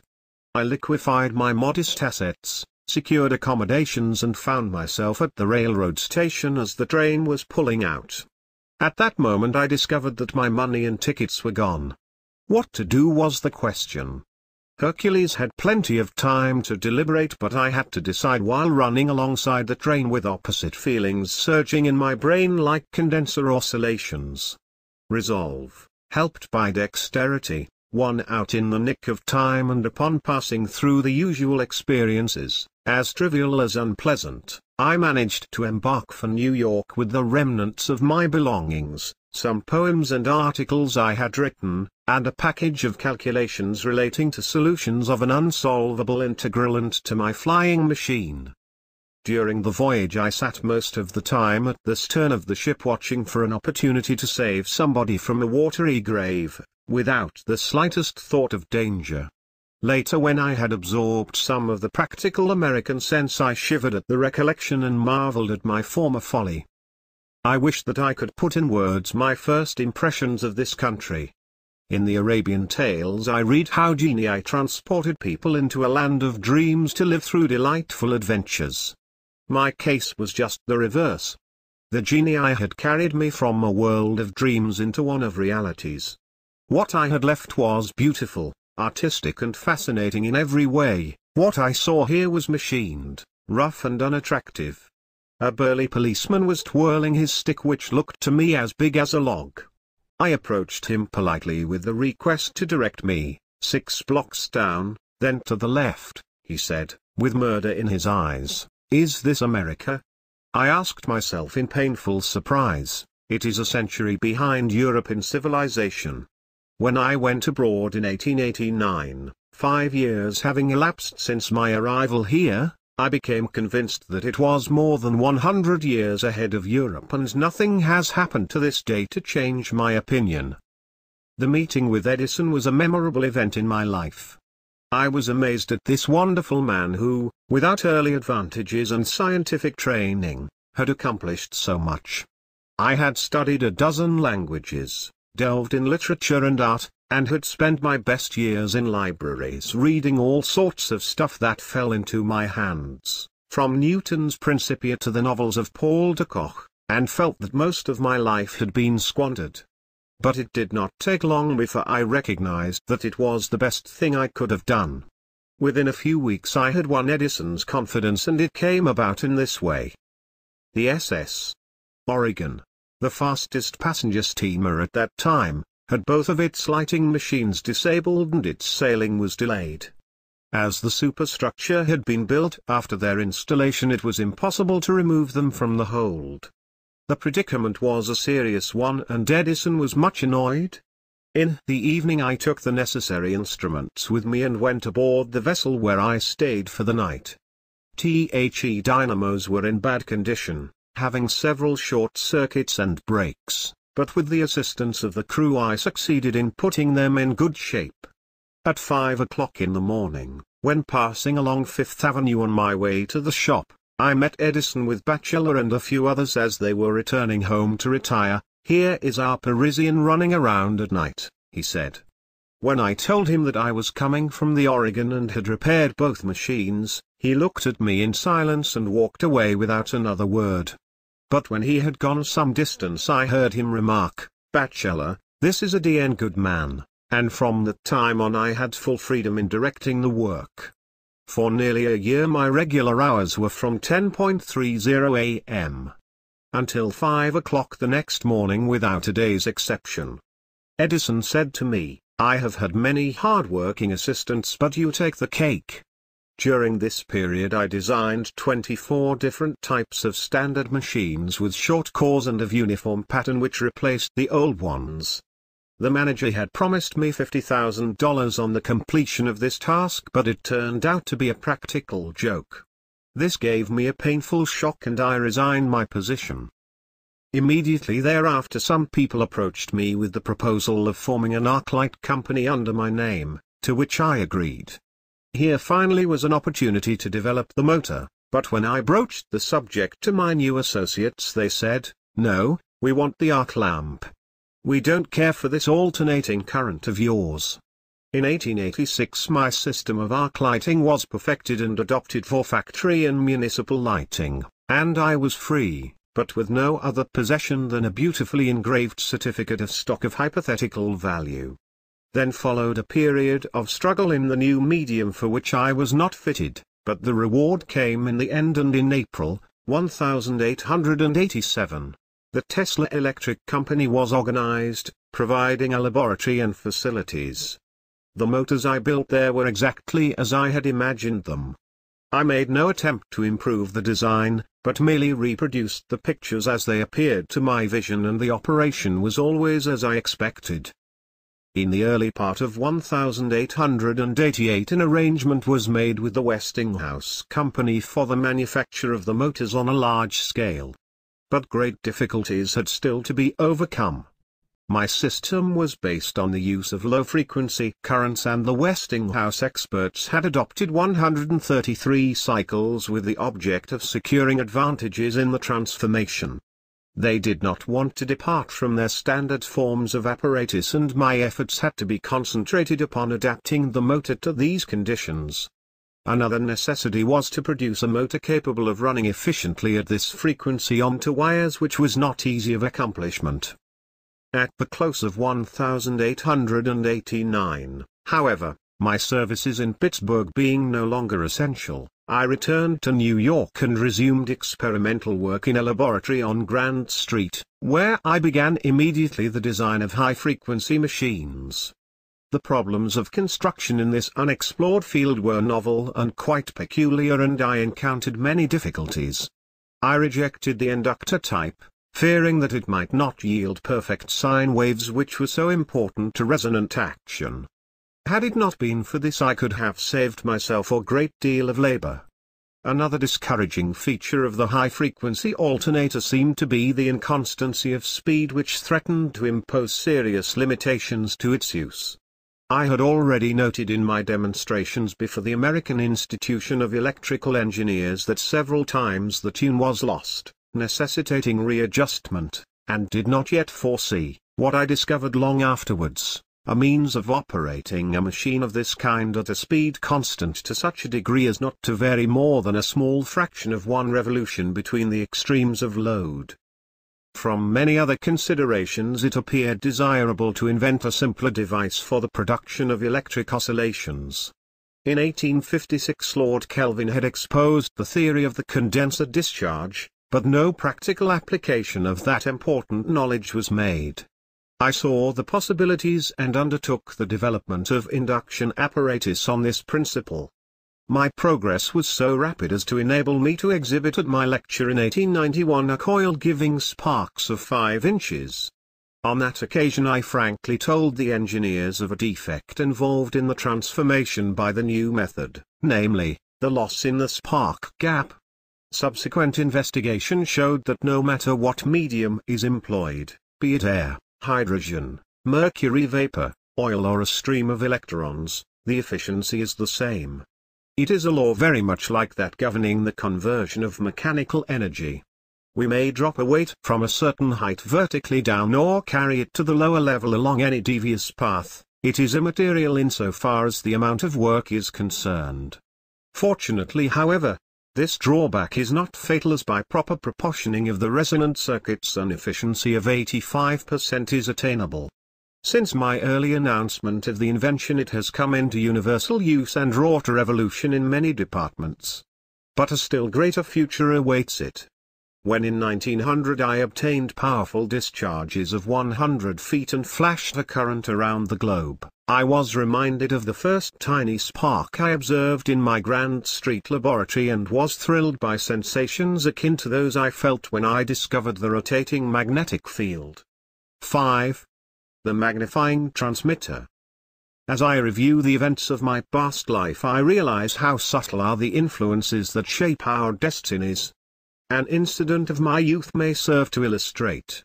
One winter's day I managed to climb a steep mountain, in company with other boys. The snow was quite deep and a warm southerly wind made it just suitable for our purpose.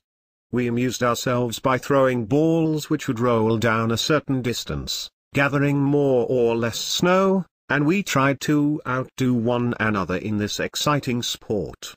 Suddenly a ball was seen to go beyond the limit, swelling to enormous proportions until it became as big as a house and plunged thundering into the valley below with the force that made the ground tremble. I looked on spellbound, incapable of understanding what had happened. For weeks afterward the picture of the avalanche was before my eyes, and I wondered how anything so small could grow to such an immense size. Ever since that time the magnification of feeble actions fascinated me, and when, years later, I took up the experimental study of mechanical and electrical resonance, I was keenly interested from the very start. Possibly, had it not been for that early powerful impression, I might not have followed up the little spark I obtained with my coil and never developed my best invention, the true history of which I'll tell here for the first time. Lion hunters have often asked me which of my discoveries I prize most. This depends on the point of view.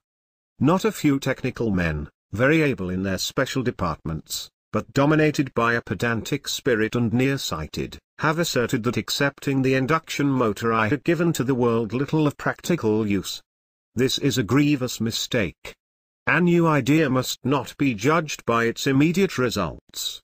My alternating system of power transmission came at a psychological moment, as a long-sought answer to pressing industrial questions, and although considerable resistance had to be overcome and opposing interests reconciled, as usual, the commercial introduction could not be long delayed. Now, compare this situation with that confronting my turbine, for example. One should think that so simple and beautiful an invention, possessing many features of an ideal motor, should be adopted at once and, undoubtedly, it would under similar conditions. But the prospective effect of the rotating field was not to render worthless existing machinery, on the contrary, it was to give it additional value. The system lent itself to new enterprise as well as to improvement of the old. My turbine is an advance of a character entirely different. It is a radical departure in the sense that its success would mean the abandonment of the antiquated types of prime movers on which billions of dollars have been spent. Under such circumstances the progress must needs be slow, and perhaps the greatest impediment is encountered in the prejudicial opinions created in the minds of experts by organized opposition. Only the other day I had a disheartening experience when I met my friend and former assistant, Charles F. Scott, now professor of electrical engineering at Yale. I had not seen him for a long time and was glad to have an opportunity for a little chat at my office. Our conversation naturally enough drifted on my turbine and I became heated to a high degree. "Scott," I exclaimed, carried away by the vision of a glorious future, "my turbine will scrap all the heat engines in the world." Scott stroked his chin and looked away thoughtfully, as though making a mental calculation. "That will make quite a pile of scrap," he said, and left without another word. These and other inventions of mine, however, were nothing more than steps forward in certain directions. In evolving them I simply followed the inborn sense to improve the present devices without any special thought of our far more imperative necessities. The magnifying transmitter was the product of labors extending through years, having for their chief object the solution of problems which are infinitely more important to mankind than mere industrial development. If my memory serves me right, it was in November 1890 that I performed a laboratory experiment which was one of the most extraordinary and spectacular ever recorded in the annals of science. In investigating the behavior of high-frequency currents I had satisfied myself that an electric field of sufficient intensity could be produced in a room to light up electrodless vacuum tubes. Accordingly, a transformer was built to test the theory and the first trial proved a marvelous success. It is difficult to appreciate what those strange phenomena meant at that time. We crave for new sensations but soon become indifferent to them. The wonders of yesterday are today common occurrences. When my tubes were first publicly exhibited they were viewed with amazement impossible to describe. From all parts of the world I received urgent invitations and numerous honors and other flattering inducements were offered to me, which I declined. But in 1890 the demands became irresistible and I went to London where I delivered a lecture before the Institution of Electrical Engineers. It had been my intention to leave immediately for Paris in compliance with a similar obligation, but Sir James Dewar insisted on my appearing before the Royal Institution. I was a man of firm resolve but succumbed easily to the forceful arguments of the great Scotsman. He pushed me into a chair and poured out half a glass of a wonderful brown fluid which sparkled in all sorts of iridescent colors and tasted like nectar. "Now," said he, "you are sitting in Faraday's chair and you are enjoying whiskey he used to drink." In both aspects it was an enviable experience. The next evening I gave a demonstration before that institution, at the termination of which Lord Rayleigh addressed the audience, and his generous words gave me the first start in these endeavors. I fled from London and later from Paris to escape favors showered upon me, and journeyed to my home, where I passed through a most painful ordeal and illness. Upon regaining my health I began to formulate plans for the resumption of work in America. Up to that time I never realized that I possessed any particular gift of discovery, but Lord Rayleigh, whom I always considered as an ideal man of science, had said so, and if that was the case I felt that I should concentrate on some big idea. One day, as I was roaming in the mountains, I sought shelter from an approaching storm. The sky became overhung with heavy clouds, but somehow the rain was delayed until, all of a sudden, there was a lightning flash, and a few moments after a deluge. This observation set me thinking. It was manifest that the two phenomena were closely related, as cause and effect, and a little reflection led me to the conclusion that the electrical energy involved in the precipitation of the water was inconsiderable, the function of lightning being much like that of a sensitive trigger. Here was a stupendous possibility of achievement. If we could produce electric effects of the required quality, this whole planet and the conditions of existence on it could be transformed. The sun raises the water of the oceans, and winds drive it to distant regions where it remains in a state of most delicate balance. If it were in our power to upset it when and wherever desired, this mighty life-sustaining stream could be at will controlled. We could irrigate arid deserts, create lakes and rivers, and provide motive power in unlimited amounts. This would be the most efficient way of harnessing the sun to the uses of man. The consummation depended on our ability to develop electric forces of the order of those in nature. It seemed a hopeless undertaking, but I made up my mind to try it, and immediately on my return to the United States, in the summer of 1892, work was begun, which was to me all the more attractive, because a means of the same kind was necessary for the successful transmission of energy without wires. The first gratifying result was obtained in the spring of the succeeding year, when I reached tensions of about 1,000,000 volts with my conical coil. That was not much in the light of the present art, but it was then considered a feat. Steady progress was made until the destruction of my laboratory by fire in 1895, as may be judged from an article by T.C. Martin which appeared in the April number of the Century magazine. This calamity set me back in many ways, and most of that year had to be devoted to planning and reconstruction. However, as soon as circumstances permitted, I returned to the task. Although I knew that higher electromotive forces were attainable with apparatus of larger dimensions, I had an instinctive perception that the object could be accomplished by the proper design of a comparatively small and compact transformer. In carrying on tests with a secondary in the form of a flat spiral, as illustrated in my patents, the absence of streamers surprised me, and it was not long before I discovered that this was due to the position of the turns and their mutual action. Profiting from this observation, I resorted to the use of a high-tension conductor with turns of considerable diameter sufficiently separated to keep down the distributed capacity, while at the same time preventing undue accumulation of the charge at any point. The application of this principle enabled me to produce pressures of 4,000,000 volts, which was about the limit obtainable in my new laboratory at Houston Street, as the discharges extended through a distance of 16 feet. A photograph of this transmitter was published in the Electrical Review of November, 1898.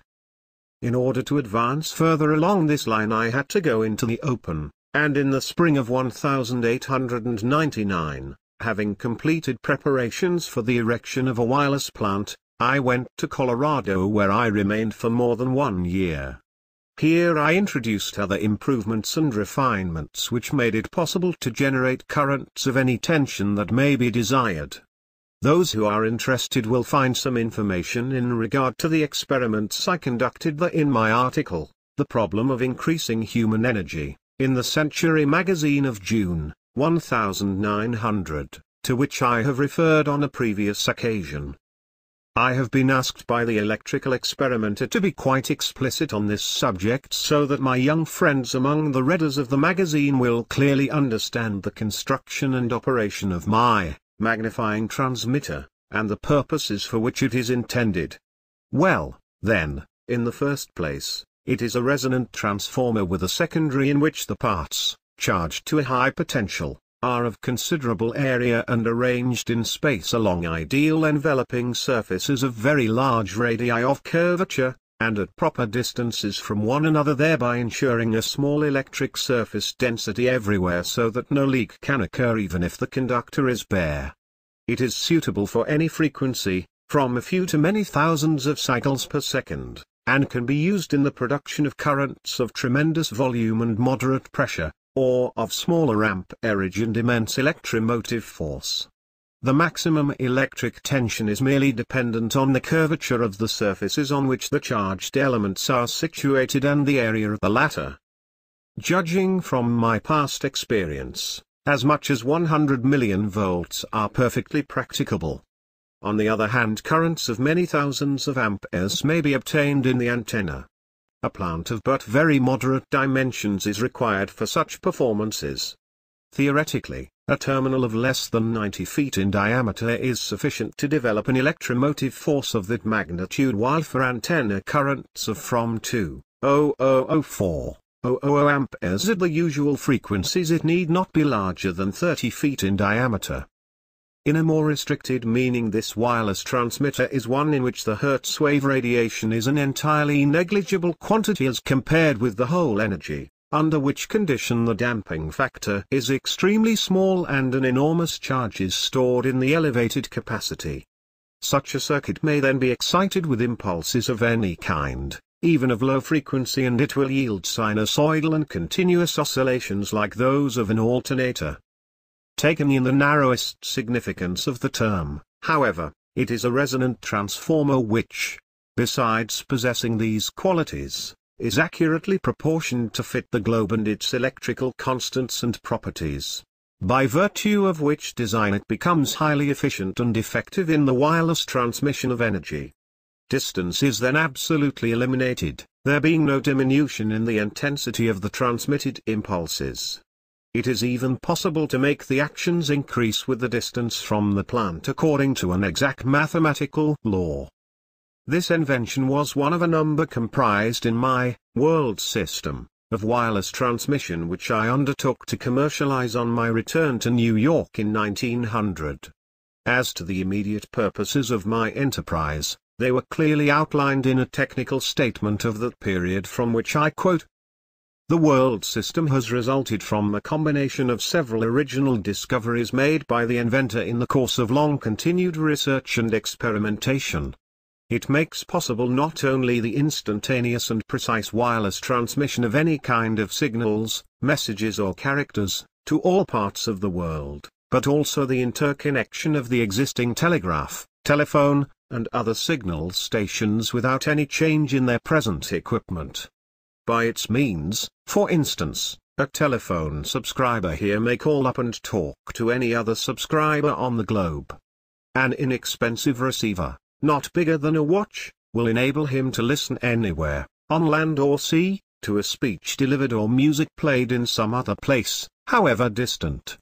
These examples are cited merely to give an idea of the possibilities of this great scientific advance, which annihilates distance and makes that perfect natural conductor, the Earth, available for all the innumerable purposes which human ingenuity has found for a line wire. One far-reaching result of this is that any device capable of being operated through one or more wires at a distance obviously restricted can likewise be actuated, without artificial conductors and with the same facility and accuracy, at distances to which there are no limits other than those imposed by the physical dimensions of the globe. Thus, Not only will entirely new fields for commercial exploitation be opened up by this ideal method of transmission, but the old ones vastly extended. The world system is based on the application of the following important inventions and discoveries. 1. The Tesla transformer. This apparatus is in the production of electrical vibrations as revolutionary as gunpowder was in warfare. Currents many times stronger than any ever generated in the usual ways, and sparks over 100 feet long, have been produced by the inventor with an instrument of this kind. 2. The magnifying transmitter. This is Tesla's best invention, a peculiar transformer specially adapted to excite the Earth, which is in the transmission of electrical energy what the telescope is in astronomical observation. By the use of this marvelous device he has already set up electrical movements of greater intensity than those of lightning and passed a current, sufficient to light more than 200 incandescent lamps, around the globe. 3. The Tesla wireless system. This system comprises a number of improvements and is the only means known for transmitting economically electrical energy to a distance without wires. Careful tests and measurements in connection with an experimental station of great activity, erected by the inventor in Colorado, have demonstrated that power in any desired amount can be conveyed, clear across the globe if necessary, with a loss not exceeding a few %. 4. The art of individualization. This invention of Tesla's is to primitive tuning what refined language is to unarticulated expression. It makes possible the transmission of signals or messages absolutely secret and exclusive both in the active and passive aspect, that is, non-interfering as well as non-interferable. Each signal is like an individual of unmistakable identity and there is virtually no limit to the number of stations or instruments which can be simultaneously operated without the slightest mutual disturbance. 5. The terrestrial stationary waves. This wonderful discovery, popularly explained, means that the Earth is responsive to electrical vibrations of definite pitch just as a tuning fork to certain waves of sound. These particular electrical vibrations, capable of powerfully exciting the globe, lend themselves to innumerable uses of great importance commercially and in many other respects. The first world system power plant can be put in operation in 9 months. With this power plant it will be practicable to attain electrical activities up to 10 million horsepower, and it is designed to serve for as many technical achievements as are possible without due expense. Among these the following may be mentioned. 1. The interconnection of the existing telegraph exchanges or offices all over the world. 2. The establishment of a secret and non-interferable government telegraph service. 3. The interconnection of all the present telephone exchanges or offices on the globe. 4. The universal distribution of general news, by telegraph or telephone, in connection with the press.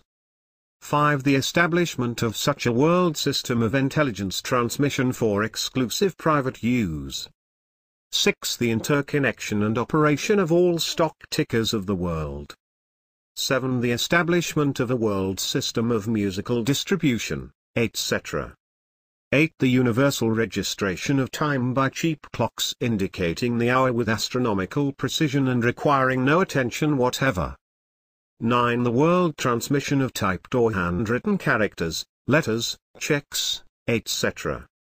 10. The establishment of a universal marine service enabling the navigators of all ships to steer perfectly without compass, to determine the exact location, hour and speed, to prevent collisions and disasters, etc. 11. The inauguration of a system of world printing on land and sea. 12. The world reproduction of photographic pictures and all kinds of drawings or records. I also proposed to make demonstrations in the wireless transmission of power on a small scale but sufficient to carry conviction.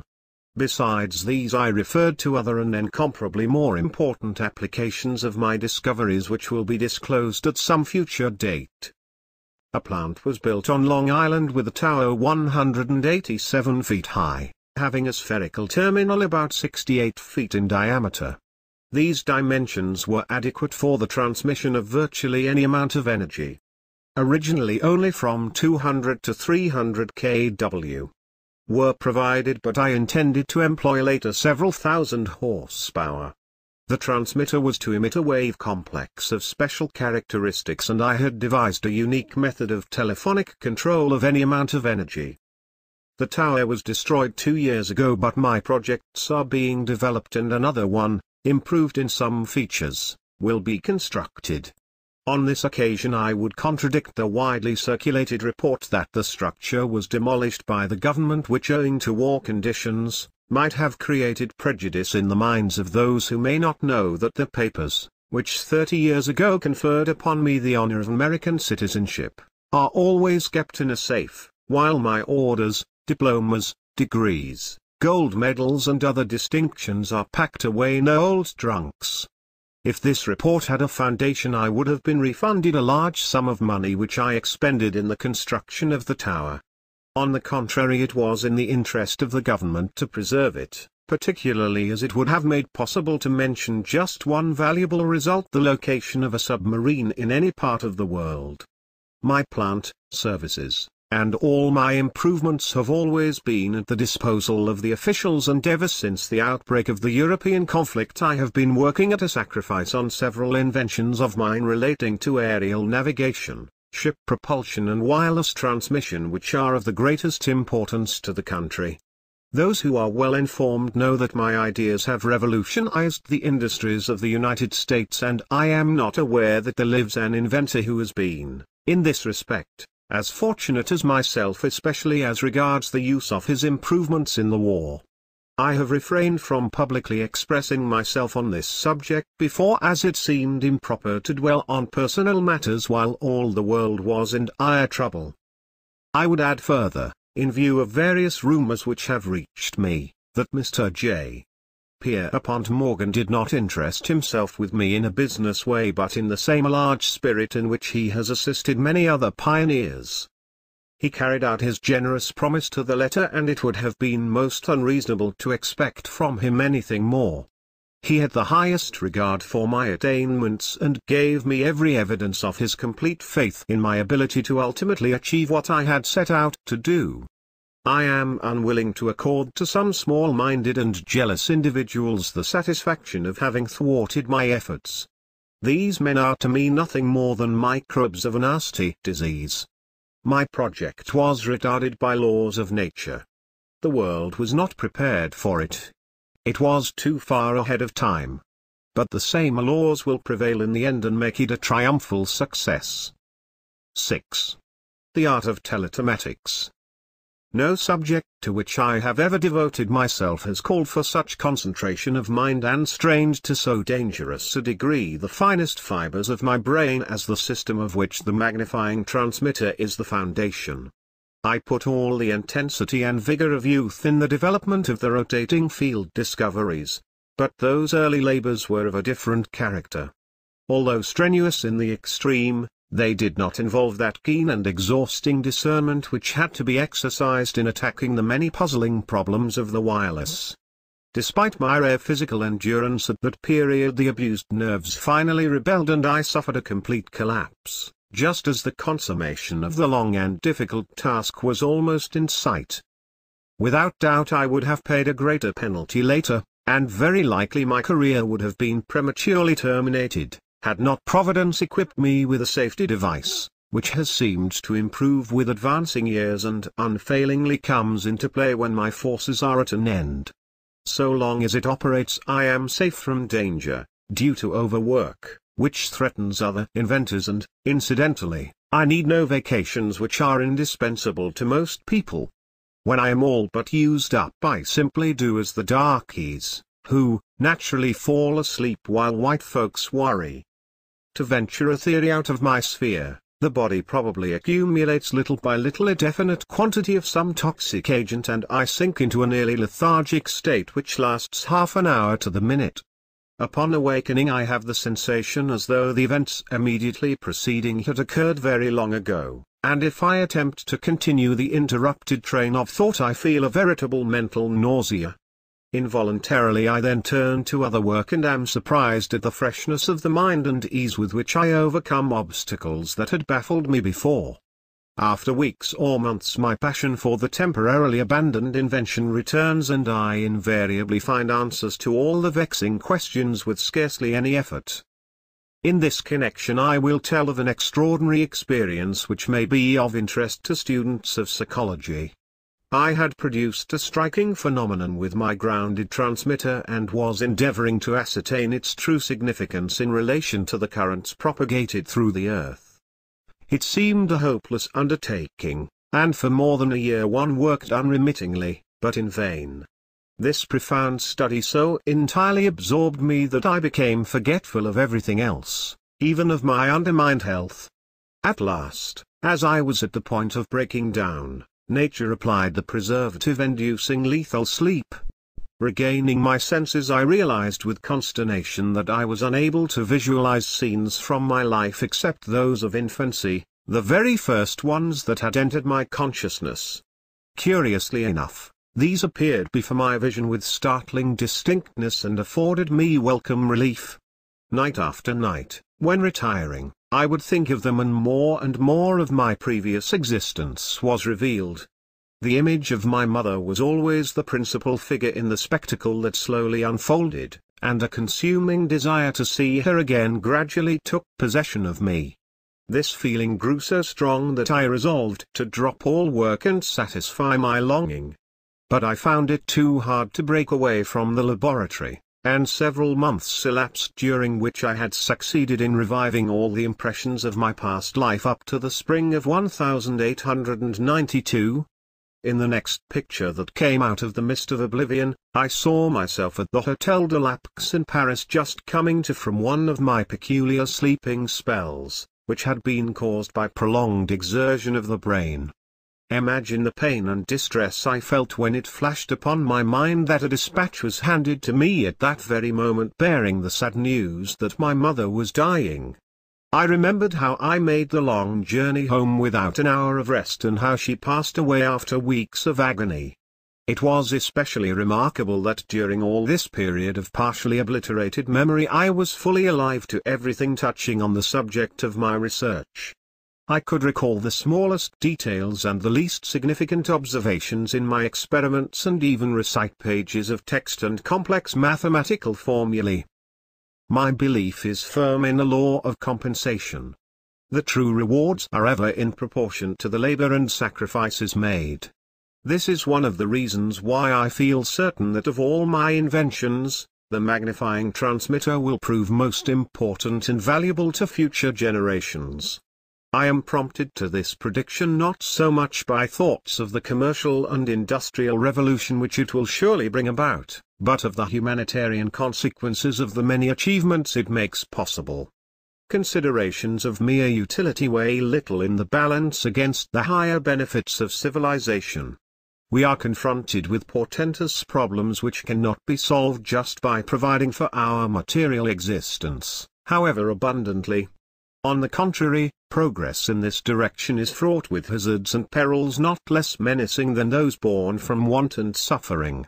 If we were to release the energy of atoms or discover some other way of developing cheap and unlimited power at any point of the globe, this accomplishment, instead of being a blessing, might bring disaster to mankind in giving rise to dissension and anarchy which would ultimately result in the enthronement of the hated regime of force. The greatest goodwill comes from technical improvements tending to unification and harmony, and my wireless transmitter is preeminently such. By its means the human voice and likeness will be reproduced everywhere in factories driven thousands of miles from waterfalls furnishing the power. Aerial machines will be propelled around the Earth without a stop and the sun's energy controlled to create lakes and rivers for motive purposes and transformation of arid deserts into fertile land. Its introduction for telegraphic, telephonic and similar uses will automatically cut out the statics and all other interferences which at present impose narrow limits to the application of the wireless. This is a timely topic on which a few words might not be amiss. During the past decade a number of people have arrogantly claimed that they had succeeded in doing away with this impediment. I have carefully examined all of the arrangements described and tested most of them long before they were publicly disclosed, but the finding was uniformly negative. A recent official statement from the U.S. Navy may, perhaps, have taught some gullible news editors how to appraise these announcements at their real worth. As a rule, the attempts are based on theories so fallacious that whenever they come to my notice I cannot help thinking in a lighter vein. Quite recently a new discovery was heralded, with a deafening flourish of trumpets, but it proved another case of a mountain bringing forth a mouse. This reminds me of an exciting incident which took place years ago when I was conducting my experiments with currents of high frequency. Steve Brody had just jumped off the Brooklyn Bridge. The feat has been vulgarized since by imitators, but the first report electrified New York. I was very impressionable then and frequently spoke of the daring printer. On a hot afternoon I felt the necessity of refreshing myself and stepped into one of the popular 30,000 institutions of this great city where a delicious 12% beverage was served which can now be had only by making a trip to the poor and devastated countries of Europe. The attendance was large and not over-distinguished, and a matter was discussed which gave me an admirable opening for the careless remark, "This is what I said when I jumped off the bridge." No sooner had I uttered these words than I felt like the companion of Timotheus in the poem of Schiller. In an instant there was a pandemonium and a dozen voices cried, "It is Brody." I threw a quarter on the counter and bolted for the door, but the crowd was at my heels with yells, "Stop, Steve," which must have been misunderstood, for many persons tried to hold me up as I ran frantically for my haven of refuge. By darting around corners I fortunately managed, through the medium of a fire escape, to reach the laboratory where I threw off my coat, camouflaged myself as a hard-working blacksmith, and started the forge. But these precautions proved unnecessary. I had eluded my pursuers. For many years afterward, at night, when imagination turns into spectres the trifling troubles of the day, I often thought, as I tossed on the bed, what my fate would have been had that mob caught me and found out that I was not Steve Brody. Now the engineer, who lately gave an account before a technical body of a novel remedy against statics based on a heretofore unknown law of nature, seems to have been as reckless as myself when he contended that these disturbances propagate up and down, while those of a transmitter proceed along the earth. It would mean that a condenser, as this globe, with its gaseous envelope, could be charged and discharged in a manner quite contrary to the fundamental teachings propounded in every elemental textbook of physics. Such a supposition would have been condemned as erroneous, even in Franklin's time, for the facts bearing on this were then well known and the identity between atmospheric electricity and that developed by machines was fully established. Obviously, natural and artificial disturbances propagate through the earth and the air in exactly the same way, and both set up electromotive forces in the horizontal, as well as vertical, sense. Interference cannot be overcome by any such methods as were proposed. The truth is this: in the air the potential increases at the rate of about 50 volts per foot of elevation, owing to which there may be a difference of pressure amounting to 20, or even 40,000 volts between the upper and lower ends of the antenna. The masses of the charged atmosphere are constantly in motion and give up electricity to the conductor, not continuously but rather disruptively, this producing a grinding noise in a sensitive telephonic receiver. The higher the terminal and the greater the space encompassed by the wires, the more pronounced is the effect, but it must be understood that it is purely local and has little to do with the real trouble. In 1900, while perfecting my wireless system, one form of apparatus comprised for antennae. These were carefully calibrated to the same frequency and connected in multiple with the object of magnifying the action, in receiving from any direction. When I desired to ascertain the origin of the transmitted impulses, each diagonally situated pair was put in series with a primary coil energizing the detector circuit. In the former case the sound was loud in the telephone, in the latter it ceased, as expected, the two antennae neutralizing each other, but the true statics manifested themselves in both instances and I had to devise special preventives embodying different principles. by employing receivers connected to 2 points of the ground, as suggested by me long ago, this trouble caused by the charged air, which is very serious in the structures as now built, is nullified, and besides, the liability of all kinds of interference is reduced to about 1/2, because of the directional character of the circuit. This was perfectly self-evident, but came as a revelation to some simple-minded wireless folks whose experience was confined to forms of apparatus that could have been improved with an axe, and they have been disposing of the bear's skin before killing him. If it were true that strays performed such antics, it would be easy to get rid of them by receiving without aerials. But, as a matter of fact, a wire buried in the ground which, conforming to this view, should be absolutely immune, is more susceptible to certain extraneous impulses than one placed vertically in the air. To state it fairly, a slight progress has been made, but not by virtue of any particular method or device. It was achieved simply by discarding the enormous structures, which are bad enough for transmission but wholly unsuitable for reception, and adopting a more appropriate type of receiver. As I pointed out in a previous article, to dispose of this difficulty for good, a radical change must be made in the system, and the sooner this is done the better. It would be calamitous, indeed, if at this time when the art is in its infancy and the vast majority, not excepting even experts, have no conception of its ultimate possibilities, a measure would be rushed through the legislature making it a government monopoly.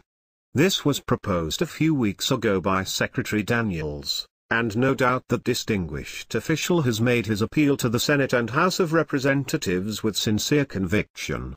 But universal evidence unmistakably shows that the best results are always obtained in healthful commercial competition. There are, however, exceptional reasons why wireless should be given the fullest freedom of development. In the first place, it offers prospects immeasurably greater and more vital to betterment of human life than any other invention or discovery in the history of man. Then again, it must be understood that this wonderful art has been, in its entirety, evolved here and can be called American with more right and propriety than the telephone, the incandescent lamp or the aeroplane.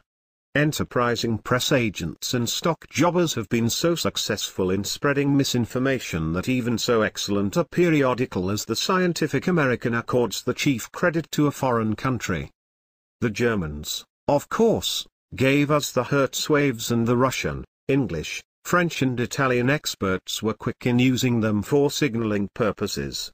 It was an obvious application of the new agent and accomplished with the old classical and unimproved induction coil, scarcely anything more than another kind of heliography. The radius of transmission was very limited, the results attained of little value, and the Hertz oscillations, as a means for conveying intelligence, could have been advantageously replaced by sound waves, which I advocated in 1891. Moreover, all of these attempts were made 3 years after the basic principles of the wireless system, which is universally employed today, and its potent instrumentalities had been clearly described and developed in America. No trace of those Hertzian appliances and methods remains today. We have proceeded in the very opposite direction, and what has been done is the product of the brains and efforts of citizens of this country. The fundamental patents have expired and the opportunities are open to all. The chief argument of the Secretary is based on interference. According to his statement, reported in the New York Herald of July 29, signals from a powerful station can be intercepted in every village of the world. In view of this fact, which was demonstrated in my experiments of 1900, it would be of little use to impose restrictions in the United States. As throwing light on this point, I may mention that only recently an odd-looking gentleman called on me with the object of enlisting my services in the construction of world transmitters in some distant land. "We have no money," he said, "but carloads of solid gold, and we will give you a liberal amount." I told him that I wanted to see first what will be done with my inventions in America, and this ended the interview. But I am satisfied that some dark forces are at work, and as time goes on the maintenance of continuous communication will be rendered more difficult. The only remedy is a system immune against interruption. It has been perfected, it exists, and all that is necessary is to put it in operation. The terrible conflict is still uppermost in the minds, and perhaps the greatest importance will be attached to the magnifying transmitter as a machine for attack and defense, more particularly in connection with teletematics. This invention is a logical outcome of observations begun in my boyhood and continued throughout my life. When the first results were published, the Electrical Review stated editorially that it would become one of the most potent factors in the advance and civilization of mankind. The time is not distant when this prediction will be fulfilled. In 1898 and 1900 it was offered to the government and might have been adopted were I one of those who would go to Alexander's shepherd when they want a favor from Alexander. At that time I really thought that it would abolish war, because of its unlimited destructiveness and exclusion of the personal element of combat. But while I have not lost faith in its potentialities, my views have changed since. War cannot be avoided until the physical cause for its recurrence is removed, and this, in the last analysis, is the vast extent of the planet on which we live. Only through annihilation of distance in every respect, as the conveyance of intelligence, transport of passengers and supplies and transmission of energy, will conditions be brought about some day, ensuring permanency of friendly relations. What we now want most is closer contact and better understanding between individuals and communities all over the earth, and the elimination of that fanatic devotion to exalted ideals of national egoism and pride which is always prone to plunge the world into primeval barbarism and strife. No league or parliamentary act of any kind will ever prevent such a calamity. These are only new devices for putting the weak at the mercy of the strong. I have expressed myself in this regard 14 years ago, when a combination of a few leading governments, a sort of holy alliance, was advocated by the late Andrew Carnegie, who may be fairly considered as the father of this idea, having given to it more publicity and impetus than anybody else prior to the efforts of the President. While it cannot be denied that such a pact might be of material advantage to some less fortunate peoples, it cannot attain the chief object sought. Peace can only come as a natural consequence of universal enlightenment and merging of races, and we are still far from this blissful realization.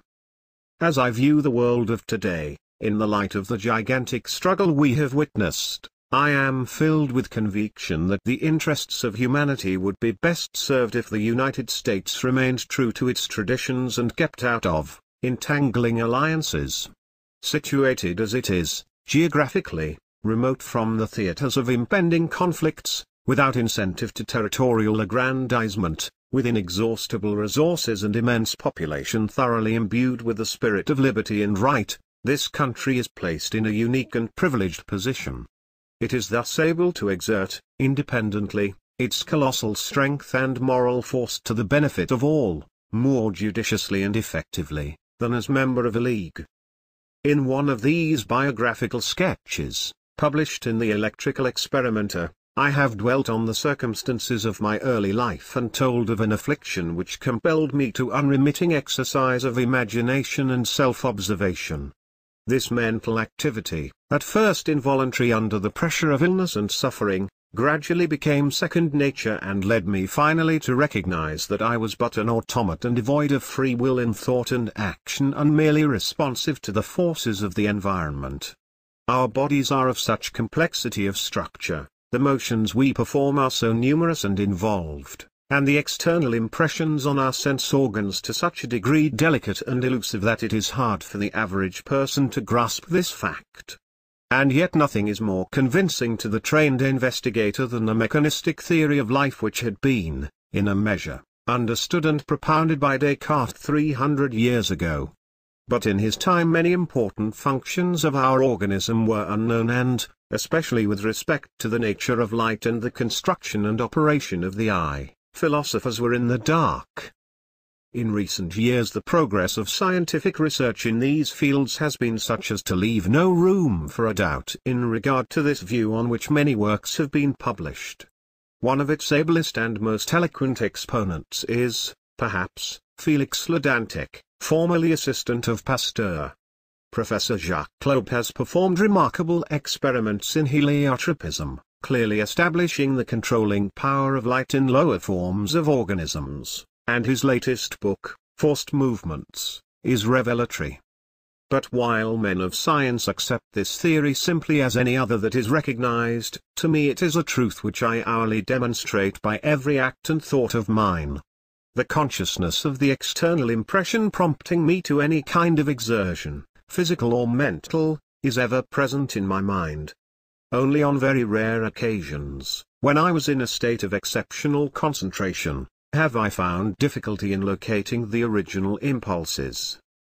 The by far greater number of human beings are never aware of what is passing around and within them, and millions fall victims of disease and die prematurely just on this account. The commonest everyday occurrences appear to them mysterious and inexplicable. One may feel a sudden wave of sadness and rake his brain for an explanation when he might have noticed that it was caused by a cloud cutting off the rays of the sun. He may see the image of a friend dear to him under conditions which he construes as very peculiar, when only shortly before he has passed him in the street or seen his photograph somewhere. When he loses a collar button he fusses and swears for an hour, being unable to visualize his previous actions and locate the object directly. Deficient observation is merely a form of ignorance and responsible for the many morbid notions and foolish ideas prevailing. There is not more than 1 out of every 10 persons who does not believe in telepathy and other psychic manifestations, spiritualism and communion with the dead, and who would refuse to listen to willing or unwilling deceivers. Just to illustrate how deeply rooted this tendency has become even among the clear-headed American population, I may mention a comical incident. Shortly before the war, when the exhibition of my turbines in this city elicited widespread comment in the technical papers, I anticipated that there would be a scramble among manufacturers to get hold of the invention, and I had particular designs on that man from Detroit who has an uncanny faculty for accumulating millions. So confident was I that he would turn up someday, that I declared this as certain to my secretary and assistants. Sure enough, one fine morning a body of engineers from the Ford Motor Company presented themselves with the request of discussing with me an important project. "Didn't I tell you?" I remarked triumphantly to my employees, and one of them said, "You are amazing, Mr. Tesla, everything comes out exactly as you predict."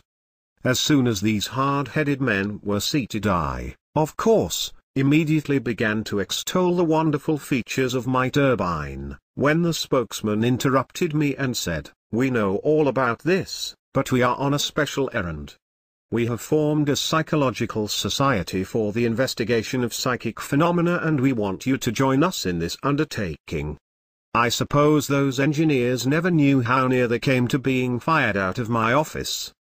Ever since I was told by some of the greatest men of the time, leaders in science whose names are immortal, that I am possessed of an unusual mind, I bent all my thinking faculties on the solution of great problems regardless of sacrifice.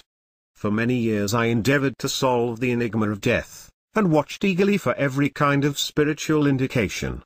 But only once in the course of my existence have I had an experience which momentarily impressed me as supernatural.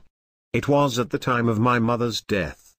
I had become completely exhausted by pain and long vigilance, and one night was carried to a building about 2 blocks from our home.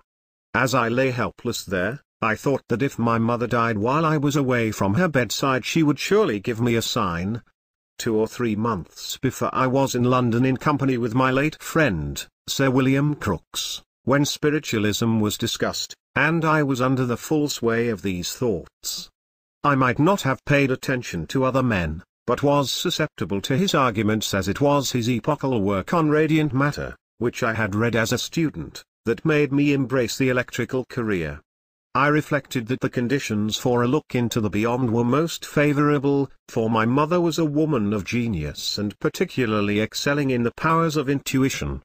During the whole night every fiber in my brain was strained in expectancy, but nothing happened until early in the morning, when I fell in a sleep, or perhaps a swoon, and saw a cloud carrying angelic figures of marvelous beauty, one of whom gazed upon me lovingly and gradually assumed the features of my mother. The appearance slowly floated across the room and vanished, and I was awakened by an indescribably sweet song of many voices. In that instant a certitude, which no words can express, came upon me that my mother had just died. And that was true. I was unable to understand the tremendous weight of the painful knowledge I received in advance, and wrote a letter to Sir William Crookes while still under the domination of these impressions and in poor bodily health. When I recovered I sought for a long time the external cause of this strange manifestation and, to my great relief, I succeeded after many months of fruitless effort. I had seen the painting of a celebrated artist, representing allegorically one of the seasons in the form of a cloud with a group of angels which seemed to actually float in the air, and this had struck me forcefully. It was exactly the same that appeared in my dream, with the exception of my mother's likeness. The music came from the choir in the church nearby at the early Mass of Easter morning, explaining everything satisfactorily in conformity with scientific facts. This occurred long ago, and I have never had the faintest reason since to change my views on psychical and spiritual phenomena, for which there is absolutely no foundation. The belief in these is the natural outgrowth of intellectual development. Religious dogmas are no longer accepted in their orthodox meaning, but every individual clings to faith in a supreme power of some kind. We all must have an ideal to govern our conduct and ensure contentment, but it is immaterial whether it be one of creed, art, science or anything else, so long as it fulfills the function of a dematerializing force. It is essential to the peaceful existence of humanity as a whole that one common conception should prevail. While I have failed to obtain any evidence in support of the contentions of psychologists and spiritualists, I have proved to my complete satisfaction the automatism of life, not only through continuous observations of individual actions, but even more conclusively through certain generalizations. These amount to a discovery which I consider of the greatest moment to human society, and on which I shall briefly dwell.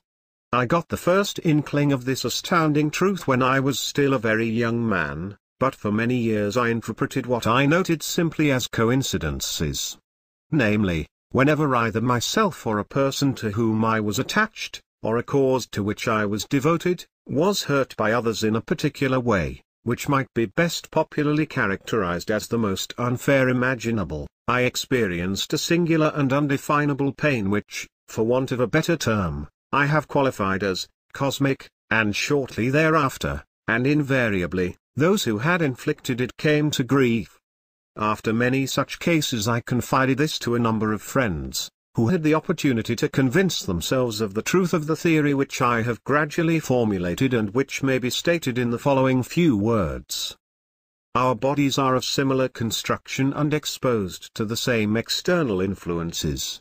This results in likeness of response and concordance of the general activities on which all our social and other rules and laws are based. We are automata entirely controlled by the forces of the medium being tossed about like corks on the surface of the water, but mistaking the resultant of the impulses from the outside for free will. The movements and other actions we perform are always life-preservative and though seemingly quite independent from one another, we are connected by invisible links. So long as the organism is in perfect order it responds accurately to the agents that prompt it, but the moment that there is some derangement in any individual, his self-preservative power is impaired. Everybody understands, of course, that if one becomes deaf, has his eyesight weakened, or his limbs injured, the chances for his continued existence are lessened. But this is also true, and perhaps more so, of certain defects in the brain which deprive the automaton, more or less, of that vital quality and cause it to rush into destruction. A very sensitive and observant being, with his highly developed mechanism all intact, and acting with precision in obedience to the changing conditions of the environment, is endowed with a transcending mechanical sense, enabling him to evade perils too subtle to be directly perceived. when he comes in contact with others whose controlling organs are radically faulty, that sense asserts itself and he feels the cosmic pain. The truth of this has been borne out in hundreds of instances, and I am inviting other students of nature to devote attention to this subject, believing that through combined and systematic effort results of incalculable value to the world will be attained. The idea of constructing an automaton, to bear out my theory, presented itself to me early, but I did not begin active work until 1893, when I started my wireless investigations. During the succeeding 2 or 3 years a number of automatic mechanisms, to be actuated from a distance, were constructed by me and exhibited to visitors in my laboratory. In 1896, however, I designed a complete machine capable of a multitude of operations, but the consummation of my labors was delayed until late in 1897. This machine was illustrated and described in my article in the Century magazine of June 1900, and other periodicals of that time, and, when first shown in the beginning of 1898, it created a sensation such as no other invention of mine has ever produced. In November 1898, a basic patent on the novel art was granted to me, but only after the examiner-in-chief had come to New York and witnessed the performance, for what I claimed seemed unbelievable. I remember that when later I called on an official in Washington, with a view of offering the invention to the government, he burst out in laughter upon my telling him what I had accomplished. Nobody thought then that there was the faintest prospect of perfecting such a device. It is unfortunate that in this patent, following the advice of my attorneys, I indicated the control as being effected through the medium of a single circuit and a well-known form of detector, for the reason that I had not yet secured protection on my methods and apparatus for individualization. As a matter of fact, my boats were controlled through the joint action of several circuits, and interference of every kind was excluded. Most generally I employed receiving circuits in the form of loops, including condensers, because the discharges of my high-tension transmitter ionized the air in the hall so that even a very small aerial would draw electricity from the surrounding atmosphere for hours. Just to give an idea, I found, for instance, that a bulb 12 in diameter, highly exhausted, and with one single terminal to which a short wire was attached, would deliver well on to 1,000 successive flashes before all charge of the air in the laboratory was neutralized. The loop form of receiver was not sensitive to such a disturbance, and it is curious to note that it is becoming popular at this late date.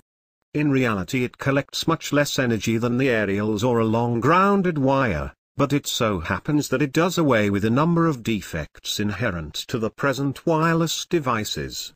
In demonstrating my invention before audiences, the visitors were requested to ask any questions, however involved, and the automaton would answer them by signs. This was considered magic at that time, but was extremely simple, for it was myself who gave the replies by means of the device. At the same period another larger teletomatic boat was constructed, a photograph of which is shown in this number of the Electrical Experimenter. It was controlled by loops, having several turns placed in the hull, which was made entirely watertight and capable of submergence.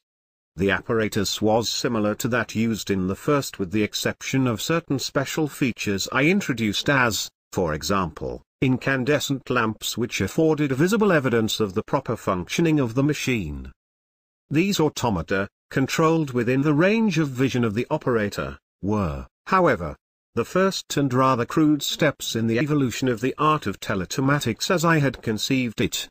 The next logical improvement was its application to automatic mechanisms beyond the limits of vision and at great distance from the center of control, and I have ever since advocated their employment as instruments of warfare in preference to guns. The importance of this now seems to be recognized, if I am to judge from casual announcements through the press of achievements which are said to be extraordinary but contain no merit of novelty whatever. In an imperfect manner it is practicable, with the existing wireless plants, to launch an airplane, have it follow a certain approximate course, and perform some operation at a distance of many hundreds of miles. A machine of this kind can also be mechanically controlled in several ways, and I have no doubt that it may prove of some usefulness in war. But there are, to my best knowledge, no instrumentalities in existence today with which such an object could be accomplished in a precise manner. I have devoted years of study to this matter and have evolved means, making such and greater wonders easily realizable. As stated on a previous occasion, when I was a student at college, I conceived a flying machine quite unlike the present ones. The underlying principle was sound but could not be carried into practice for want of a prime mover of sufficiently great activity. In recent years I have successfully solved this problem and am now planning aerial machines devoid of sustaining planes, ailerons, propellers and other external attachments, which will be capable of immense speeds and are very likely to furnish powerful arguments for peace in the near future. Such a machine, sustained and propelled entirely by reaction, is shown on page 108 and is supposed to be controlled either mechanically or by wireless energy. By installing proper plants it will be practicable to project a missile of this kind into the air and drop it almost on the very spot designated, which may be thousands of miles away. But we are not going to stop at this. Teletomata will be ultimately produced, capable of acting as if possessed of their own intelligence, and their advent will create a revolution.